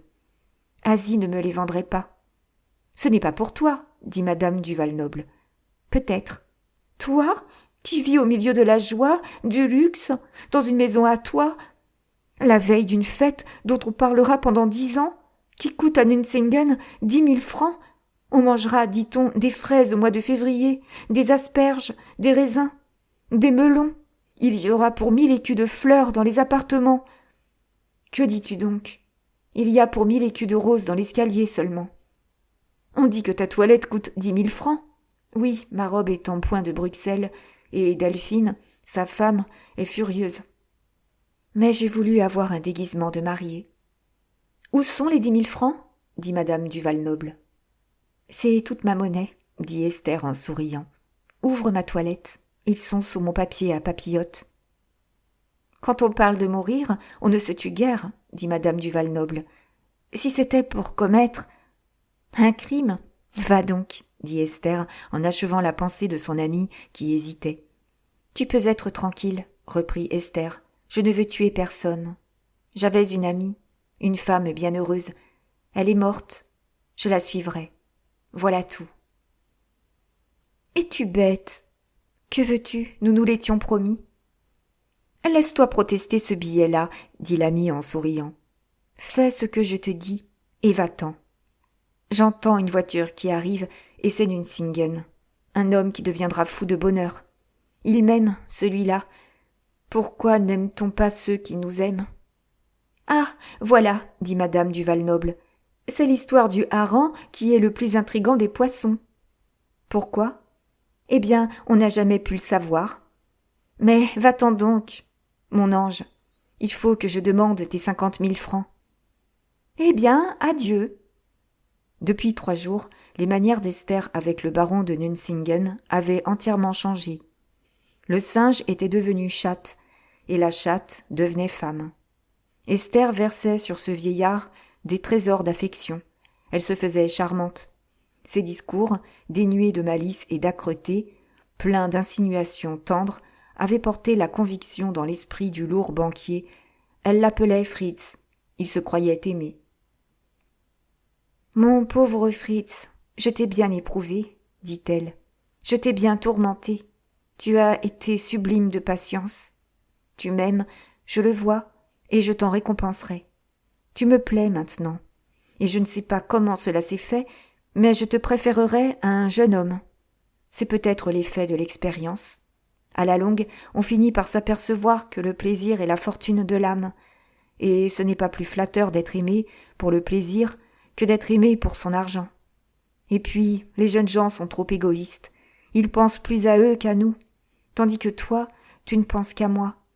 Je suis toute ta vie. Aussi, ne veux-je plus rien de toi. Je veux te prouver à quel point je suis désintéressée. « Je ne veux rien tonner, » répondit le baron charmé. « Je compte vous apporter demain 30 000 francs de rente. C'est de mon cadeau de noces. » Esther embrassa si gentiment Nucingen qu'elle le vit pâlir, sans pilule. « Oh, dit-elle, n'allez pas croire que ce soit pour vos 30 000 francs de rente que je suis ainsi. C'est parce que maintenant, je t'aime, mon gros Frédéric. Oh, mon Dieu, pourquoi m'avoir éprouvé? J'eusse été si heureux depuis 3 mois. Est-ce en 3% ou en 5, ma bichette? Dit Esther en passant les mains dans les cheveux de Nucingen et les lui arrangeant à sa fantaisie. En droit, j'en ai fait tes masses. Le baron apportait donc ce matin l'inscription sur le grand livre. Il venait déjeuner avec sa chère petite-fille, prendre ses ordres pour le lendemain, le fameux samedi, le grand jour. « Denis, ma bédite femme, ma selle femme, dit joyeusement le banquier, dont la figure rayonnait de bonheur. Voici de quoi payer vos dépenses de cuisine, bien le restant des faux jours. Esther prit le papier sans la moindre émotion. Elle le plia, le mit dans sa toilette. « Vous voilà bien content, monstre d'iniquité, dit-elle en donnant une petite tape sur la joue de Nucingen, de me voir acceptant enfin quelque chose de vous. Je ne puis plus vous dire vos vérités, car je partage le fruit de ce que vous appelez vos travaux. Ce n'est pas un cadeau, ça, mon pauvre garçon. C'est une restitution. Allons, ne prenez pas votre figure de bourse. Tu sais bien que je t'aime. »« Ma belle Esther, mon ange t'amour, dit le banquier. Ne me parlez plus ainsi. Tenez, ça me serait égal que la terre entière me brille bien une foleur, si j'étais un honnête homme à vos yeux. Je vous aime toujours de pli en pli. »« C'est mon plan, dit Esther. Aussi, ne te dirai-je plus jamais rien qui te chagrine, mon bichon d'éléphant, car tu es devenu candide comme un enfant. Parbleu, gros scélérat, tu n'as jamais eu d'innocence. Il fallait bien que ce que tu en as reçu en venant au monde reparût à la surface. Mais elle était enfoncée si avant qu'elle n'est revenue qu'à 66 ans passés, et amenée par le croc de l'amour. Ce phénomène a lieu chez les vieillards. Et voilà pourquoi j'ai fini par t'aimer. Tu es jeune, très jeune. Il n'y a que moi qui aurais connu ce Frédéric-là, moi seule, car tu étais banquier à 15 ans. Au collège, tu devais prêter à tes camarades une bille à la condition d'en rendre 2. Elle sauta sur ses genoux en le voyant rire. « Eh bien, tu feras ce que tu voudras. Et pille les hommes, va, je t'y aiderai. Les hommes ne valent pas la peine d'être aimés. Napoléon les tuait comme des mouches. Que ce soit à toi ou au budget que les Français payent des contributions, qu'est-ce que ça leur fait? On ne fait pas l'amour avec le budget, et ma foi. Va, j'y ai bien réfléchi. Tu as raison. Tons les moutons, c'est dans l'Évangile selon Béranger. Embrassez votre Esder. Ah, dis donc, tu donneras à cette pauvre Valnoble tous les meubles de l'appartement de la rue Taitbout. Et puis, demain, tu lui offriras 50 000 francs. Ça te posera bien, vois-tu, mon chat. Tu as tué Falais. On commence à crier après toi. Cette générosité-là paraîtra babylonienne. Et toutes les femmes parleront de toi. Oh, il n'y aura que toi de grand, de noble dans Paris, et le monde est ainsi fait que l'on oubliera Falais. Ainsi c'est, après tout, de l'argent placé en considération. « Tu as raison, mon ange. T'y connais le monde, répondit-il. T'y auras mon conseil. Mais, reprit-elle, tu vois comme je pense aux affaires de mon homme, à sa considération, à son honneur. Va me chercher les 50 000 francs. Elle voulait se débarrasser de M. de Nucingen pour faire venir un agent de change et vendre le soir même à la bourse l'inscription. « Et bien quoi tout de suite ?» demanda-t-il. « Dame, mon chat, il faut les offrir dans une petite boîte en satin et en envelopper un éventail. Tu lui diras « Voici, madame, un éventail qui, j'espère, vous fera plaisir. On te croit turcaret, tu passeras Beaujon. »« Jarrement, jarrement !» s'écria le baron. « J'aurais donc de l'esprit maintenant ? Oui, je répète vos mots. » Au moment où la pauvre Esther s'asseyait, fatiguée de l'effort qu'elle faisait pour jouer son rôle, Europe entra. « Madame, dit-elle, voici un commissionnaire envoyé du quai Malaquais par Célestin, le valet de chambre de monsieur Lucien. »« Qu'il entre, Mais non, je vais dans l'antichambre. Il a une lettre de Célestin pour madame. Esther se précipita dans son antichambre. Elle regarda le commissionnaire et vit en lui le commissionnaire pur sang. « Dis-lui de descendre, dit Esther d'une voix faible, en se laissant aller sur une chaise après avoir lu la lettre. « Lucien veut se tuer, ajouta-t-elle à l'oreille d'Europe. Monte-lui la lettre d'ailleurs. » L'abbé, qui conservait son costume de commis voyageur, descendit aussitôt, et son regard se porta sur-le-champ sur le commissionnaire en trouvant dans l'antichambre un étranger. « Tu m'avais dit qu'il n'y avait personne, dit-il dans l'oreille d'Europe. Et par un excès de prudence, il passa sur-le-champ dans le salon après avoir examiné le commissionnaire. Trompe-la-Mort ne savait pas que depuis quelque temps le fameux chef du service de sûreté qu'il avait arrêté dans la maison Vauquer avait un rival. Ce rival était le commissionnaire. « On a raison, dit le faux commissionnaire à Contenson qui l'attendait dans la rue. Celui que vous m'avez dépeint est dans la maison, mais ce n'est pas un Espagnol, et je mettrai ma main au feu qu'il y a de notre gibier sous cette soutane. »« Il n'est pas plus prêtre qu'il n'est espagnol, dit Contenson. »« J'en suis sûr, dit le chef de la brigade de sûreté. »« Oh, si nous avions raison, dit Contenson. » Lucien était en effet resté 2 jours absent, et l'on avait profité de cette absence pour tendre ce piège. Mais il revint le soir même, et les inquiétudes d'Esther se calmèrent. Le lendemain matin, à l'heure où la courtisane sortit du bain et se remit dans son lit, son amie arriva. « J'ai les 2 perles, dit la Valnoble. « Voyons, dit Esther en se soulevant et enfonçant son joli coude sur un oreiller garni de dentelle. Madame du Valnoble tendit 2 espèces de groseilles noires. Le baron avait donné à Esther 2 de ces levrettes, d'une race célèbre, et qui finira par porter le nom du grand poète contemporain qui les a mises à la mode. Aussi, la courtisane, très fière de les avoir obtenues, leur avait-elle conservé les noms de leurs aïeux, Roméo et Juliette. Il est inutile de parler de la gentillesse, de la blancheur, de la grâce de ces animaux, faits pour l'appartement et dont les mœurs ont quelque chose de la discrétion anglaise. Esther appela Roméo. Roméo accourut sur ses pattes si flexibles et si minces, si fermes et si nervues, que vous eussiez dit des tiges d'acier, et il regarda sa maîtresse. Esther fit le geste de lui jeter une des 2 perles pour éveiller son attention. « Son nom le destine à mourir ainsi, » dit Esther en jetant la perle que Roméo brisa entre ses dents. Le chien ne jeta pas un cri. Il tourna sur lui-même pour tomber roide mort. Ce fut fait pendant qu'Esther disait la phrase d'oraison funèbre. « Oh, mon Dieu !» cria madame du Valnoble. « Tu as un fiacre ? Emporte feu Roméo, dit Esther. Sa mort ferait un esclandre ici.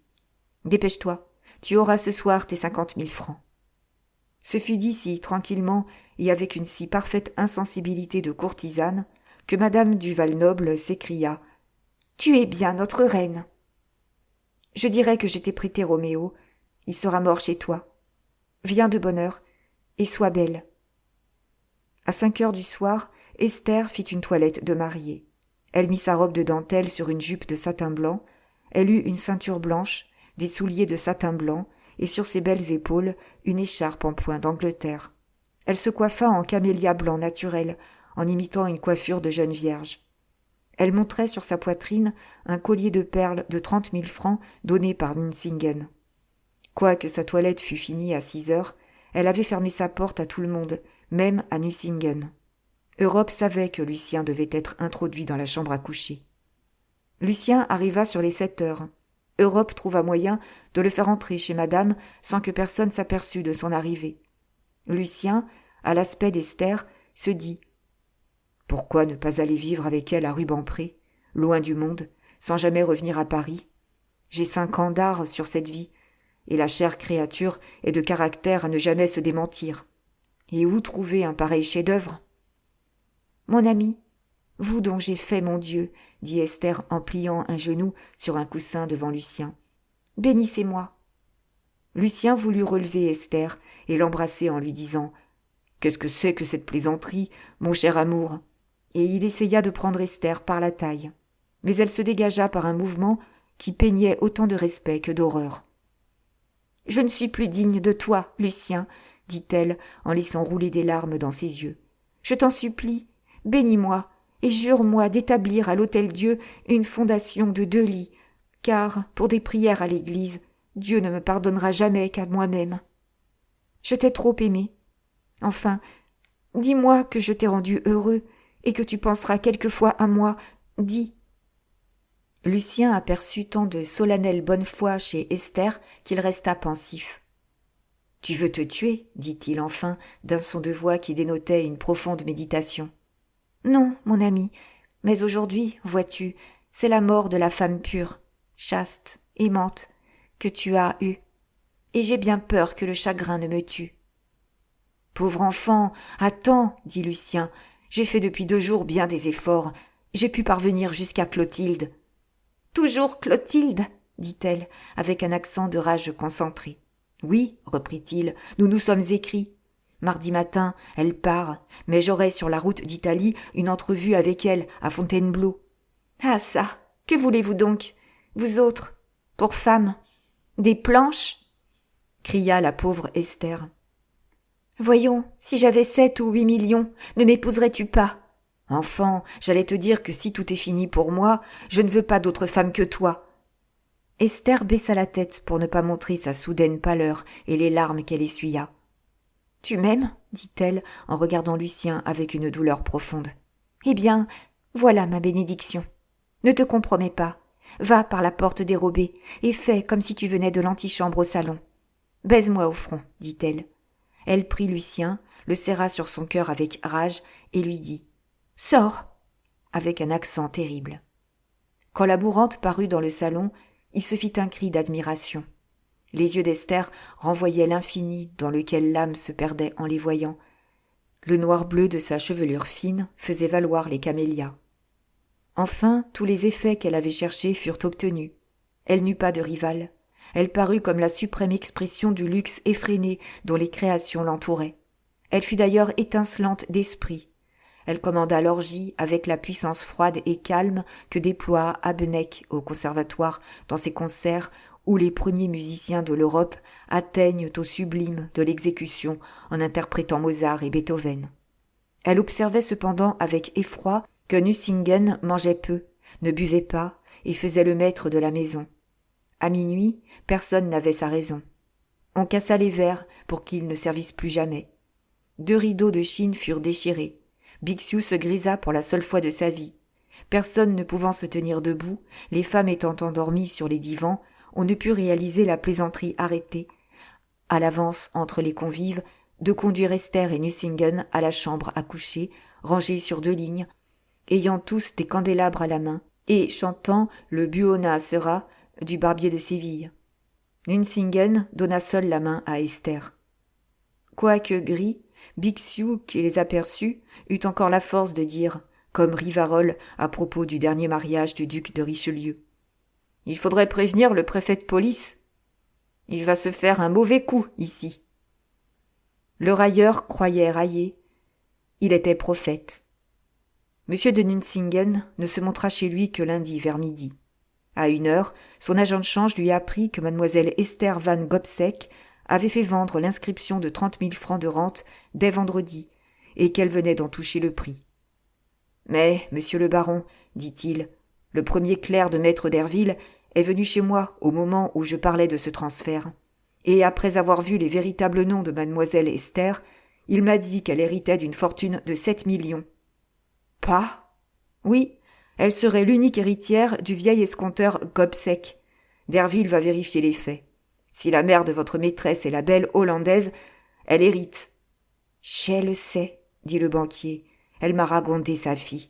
Je fais écrire un mot à Terfil. » Le baron se mit à son bureau, fit un petit billet à Derville et l'envoya par un de ses domestiques. Puis, après la bourse, il revint sur les 3 heures chez Esther. « Madame a défendu de l'éveiller sous quelque prétexte que ce soit. Elle s'est couchée, elle dort. »« Ah, diable !» s'écria le baron. « Irobe, elle ne se vacherait pas d'apprendre qu'elle défient rigissime. Elle hérite de 7 millions. Le vieux Gobseck est mort et laisse ses 7 millions. et da maîtresse est son unique héritière, sa mère étant la probe nièce de Gobseck. Je ne pouvais pas soupçonner qu'un millionnaire comme lui laissa Esther dans la misère. « Eh bien, votre règne est bien fini, vieux saltimbanque, » lui dit Europe en regardant le baron avec une effronterie digne d'une servante de Molière. « Vieux corbeau d'Alsace, elle vous aime à peu près comme on aime la peste. Dieu de Dieu, des millions, mais elle peut épouser son amant. Oh, sera-t-elle contente ?» Et Prudence Servien laissa le baron de Nucingen exactement foudroyé pour aller annoncer, elle la première, ce coup du sort à sa maîtresse. Le vieillard, ivre de volupté surhumaine et qui croyait au bonheur, venait de recevoir une douche d'eau froide sur son amour au moment où il atteignait au plus haut degré d'incandescence. « Elle me drombait !» s'écria-t-il les larmes aux yeux. « Elle me drombait ! Oh, Esther, oh, ma fille ! Bête que je suis ! De pareilles fleurs croissent-elles jamais pire tes vieillards ? Je ne puis acheter de la jeunesse. Oh, mon Dieu, que faire, que devenir ? Elle a raison, cette crielle Irobe. Esther, riche, m'échappe. Faut-il aller se battre ? Quelle fille sans amour ! Sans la femme si fine, si plaisir que j'ai goûté. Mon Dieu ! Et le loup-cervier s'arracha le faux toupet qu'il mêlait à ses cheveux gris depuis 3 mois. Un cri perçant jeté par Europe fit tressaillir Nucingen jusque dans ses entrailles. Il se leva, marcha les jambes avinées par la coupe du désenchantement qu'il venait de vider. Rien de grise comme le vin du malheur. Dès la porte de la chambre, le malheureux amant aperçut Esther, roide sur son lit, bleuie par le poison, morte. Il alla jusqu'au lit et tomba sur ses genoux. « Tu as raison, elle l'avait dit. Elle est morte de moi !»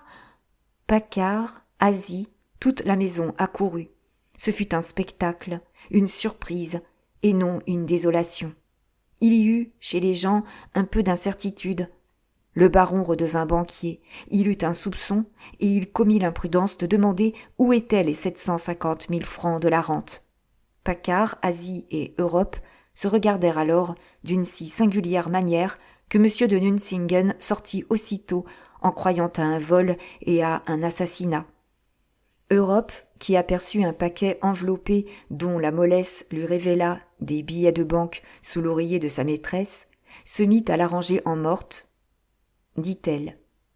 « Va prévenir monsieur, Asie. Mourir avant d'avoir su qu'elle avait 7 millions. Gobseck est l'oncle de feu madame, s'écria-t-elle. La manœuvre d'Europe fut saisie par Paccard. Dès qu'Asie eut tourné le dos, Europe décacheta le paquet, sur lequel la pauvre courtisane avait écrit « À remettre à monsieur Lucien de Rubempré ». 750 billets de 1000 francs reluisirent aux yeux de Prudence Servien, qui s'écria « Ne serait-on pas heureux et honnête pour le restant de ses jours ?» Paccard ne répondit rien. Sa nature de voleur fut plus forte que son attachement à Trompe-la-Mort. « Durut est mort, » répondit-il en prenant la somme. « Mon épaule est encore vierge. Décampons ensemble, partageons afin de ne pas mettre tous les œufs dans un panier, et marions-nous. »« Mais où se cacher ?» dit Prudence. « Dans Paris, » répondit Paccard. Prudence et Paccard descendirent aussitôt avec la rapidité de 2 voleurs. « Mon enfant, » dit Trompe-la-Mort à la Malaise, dès qu'elle lui eut dit les premiers mots, « trouve une lettre d'Esther pendant que je vais écrire un testament en bonne forme, et tu porteras à Girard le modèle de testament et la lettre, et qu'il se dépêche, il faut glisser le testament sous l'oreiller d'Esther avant qu'on ne mette les scellés ici. » Et il minuta le testament suivant. N'ayant jamais aimé dans le monde d'autre personne que M. Lucien Chardon de Rubempré, et ayant résolu de mettre fin à mes jours plutôt que de retomber dans le vice et dans la vie infâme d'où sa charité m'a tiré, je donne et lègue au dit Lucien Chardon de Rubempré tout ce que je possède au jour de mon décès, à condition de fonder une messe à la paroisse de Saint-Roch à perpétuité pour le repos de celle qui lui a tout donné, même sa dernière pensée. Esther Gobseck. C'est assez son style, se dit Trompe-la-Mort. À 7 heures du soir, le testament, écrit et cacheté, fut mis par Asie sous le chevet d'Esther. « Monsieur, dit-elle en remontant avec précipitation, au moment où je sortais de la chambre, la justice arrivait. »« Tu veux dire le juge de paix ?»« Non, monsieur, il y avait bien le juge de paix, mais il se trouve accompagné de gendarmes. Le procureur du roi et le juge d'instruction y sont. Les portes sont gardées. »« Cette mort a fait du tapage bien promptement, dit Colin. »« Tenez, Europe et Paccard n'ont point reparu. J'ai peur qu'ils n'aient effarouché les 750 000 francs, lui dit Asie. « Ah, les canailles, dit Trompe-la-Mort. Avec cet escamotage, ils nous perdent. » La justice humaine et la justice de Paris, c'est-à-dire la plus défiante, la plus spirituelle, la plus habile, la plus instruite de toutes les justices, trop spirituelle même, car elle interprète à chaque instant la loi, mettait enfin la main sur les fils de cette horrible intrigue. Le baron de Nucingen, en reconnaissant les effets du poison et ne trouvant pas ses 750 000 francs, pensa que l'un des personnages odieux qui lui déplaisait beaucoup, Paccard ou Asie, était coupable du crime. Dans son premier moment de fureur, il courut à la préfecture de police. Ce fut un coup de cloche qui rassembla tous les numéros de Corentin. La préfecture, le parquet, le commissaire de police, le juge de paix, le juge d'instruction, tout fut sur pied. À 9 heures du soir, 3 médecins mandés assistaient à une autopsie de la pauvre Esther, et les perquisitions commençaient. Trompe-la-Mort, averti par Asie, s'écria « L'on ne me sait pas ici, je puis me dissimuler ». Il s'éleva par le châssis à tabatière de sa mansarde et fut, avec une agilité sans pareille, debout sur le toit, où il se mit à étudier les alentours avec le sang-froid d'un couvreur. « Bon, se dit-il, en apercevant à 5 maisons de là, rue de Provence, un jardin. J'ai mon affaire. »« Tu es servi, Trompe-la-Mort, lui répondit Contenson, qui sortit de derrière un tuyau de cheminée. Tu expliqueras à monsieur Camusot quelle messe tu vas dire sur les toits, monsieur l'abbé. Mais surtout, pourquoi tu te sauvais. J'ai des ennemis en Espagne, dit Carlos Herrera. Allons-y par ta mansarde, lui dit Contenson. Le faux espagnol eut l'air de céder, mais, après s'être arc-bouté sur l'appui du châssis à tabatière, il prit et lança Contenson avec tant de violence que l'espion alla tomber au milieu du ruisseau de la rue Saint-Georges. Contenson mourut sur son champ d'honneur. Jacques Collin rentra tranquillement dans sa mansarde, où il se mit au lit. « Donne-moi quelque chose qui me rende bien malade, sans me tuer, dit-il à Asie. Ne crains rien, je suis prêtre et je resterai prêtre. Je viens de me défaire, et naturellement, du seul homme qui put me démasquer. » À 7 heures du soir, la veille, Lucien était parti dans son cabriolet en poste avec un passeport pris le matin pour Fontainebleau, où il coucha dans la dernière auberge du côté de Nemours. Vers 6 heures du matin, le lendemain, il s'en alla seul, à pied, dans la forêt où il marcha jusqu'à Bouron. « C'est là, se dit-il, en s'asseyant sur une des roches d'où se découvre le beau paysage de Bouron. L'endroit fatal où Napoléon espéra faire un effort gigantesque, l'avant-veille de son abdication. Au jour, il entendit le bruit d'une voiture de poste et vit passer un briscat où se trouvaient des gens de la jeune duchesse de Lenoncourt-Chaulieu et la femme de chambre de Clotilde de Grandlieu. « Les voilà, se dit Lucien. Allons, jouons bien cette comédie, et je suis sauvé. Je serai le gendre du duc malgré lui. » 1 heure après, la berline où étaient les 2 femmes fit entendre ce roulement si facile à reconnaître d'une voiture de voyage élégante. Les 2 dames avaient demandé qu'on enrayât à la descente de Bouron, et le valet de chambre qui se trouvait derrière fit arrêter la berline. En ce moment, Lucien s'avança. « Clotilde !» cria-t-il en frappant à la glace. « Non !» dit la jeune duchesse à son amie. « Il ne montera pas dans la voiture, et nous ne serons pas seuls avec lui, ma chère. Ayez un dernier entretien avec lui, j'y consens, mais ce sera sur la route où nous irons à pied. Suivi de Baptiste. La journée est belle, nous sommes bien vêtus. Nous ne craignons pas le froid. La voiture nous suivra. » Et les 2 femmes descendirent. « Baptiste, dit la jeune duchesse, le postillon ira tout doucement. Nous voulons faire un peu de chemin à pied, et vous nous accompagnerez. » Madeleine de Morsauf prit Clotilde par le bras et laissa Lucien lui parler. Ils allèrent ensemble ainsi jusqu'au petit village de Gray. Il était alors 8 heures, et là, Clotilde congédia Lucien. « Eh bien, mon ami, dit-elle, en terminant avec noblesse ce long entretien, je ne me marierai jamais qu'avec vous. J'aime mieux croire en vous qu'aux hommes, à mon père et à ma mère. On n'a jamais donné de si fortes preuves d'attachement, n'est-ce pas? Maintenant, tâchez de dissiper les préventions fatales qui pèsent sur vous. On entendit alors le galop de plusieurs chevaux, et la gendarmerie, au grand étonnement des deux dames, entoura le petit groupe. « Que voulez-vous » dit Lucien avec l'arrogance du dandy. « Vous êtes monsieur Lucien de Rubempré » dit le procureur du roi de Fontainebleau. « Oui, monsieur. »« Vous irez coucher ce soir à la force, » répondit-il. « J'ai un mandat d'amener décerné contre vous. »« Qui sont ces dames » s'écria le brigadier. « Ah oui, pardon. Mesdames, vos passeports, car monsieur Lucien a des accointances, selon mes instructions, avec des femmes qui sont capables de... »« Vous prenez la duchesse de Lenoncourt pour une fille ?» dit Madeleine, en jetant un regard de duchesse au procureur du roi. « Baptiste, montrez nos passeports. »« Et de quel crime est accusé monsieur ?» dit Clotilde, que la duchesse voulait faire remonter en voiture. « D'un vol et d'un assassinat, » répondit le brigadier de la gendarmerie. Baptiste mit mademoiselle de Grandlieu complètement évanouie dans la berline. À minuit, Lucien entrait à la force, où il fut mis au secret. L'abbé Carlos Herrera s'y trouvait de la veille au soir.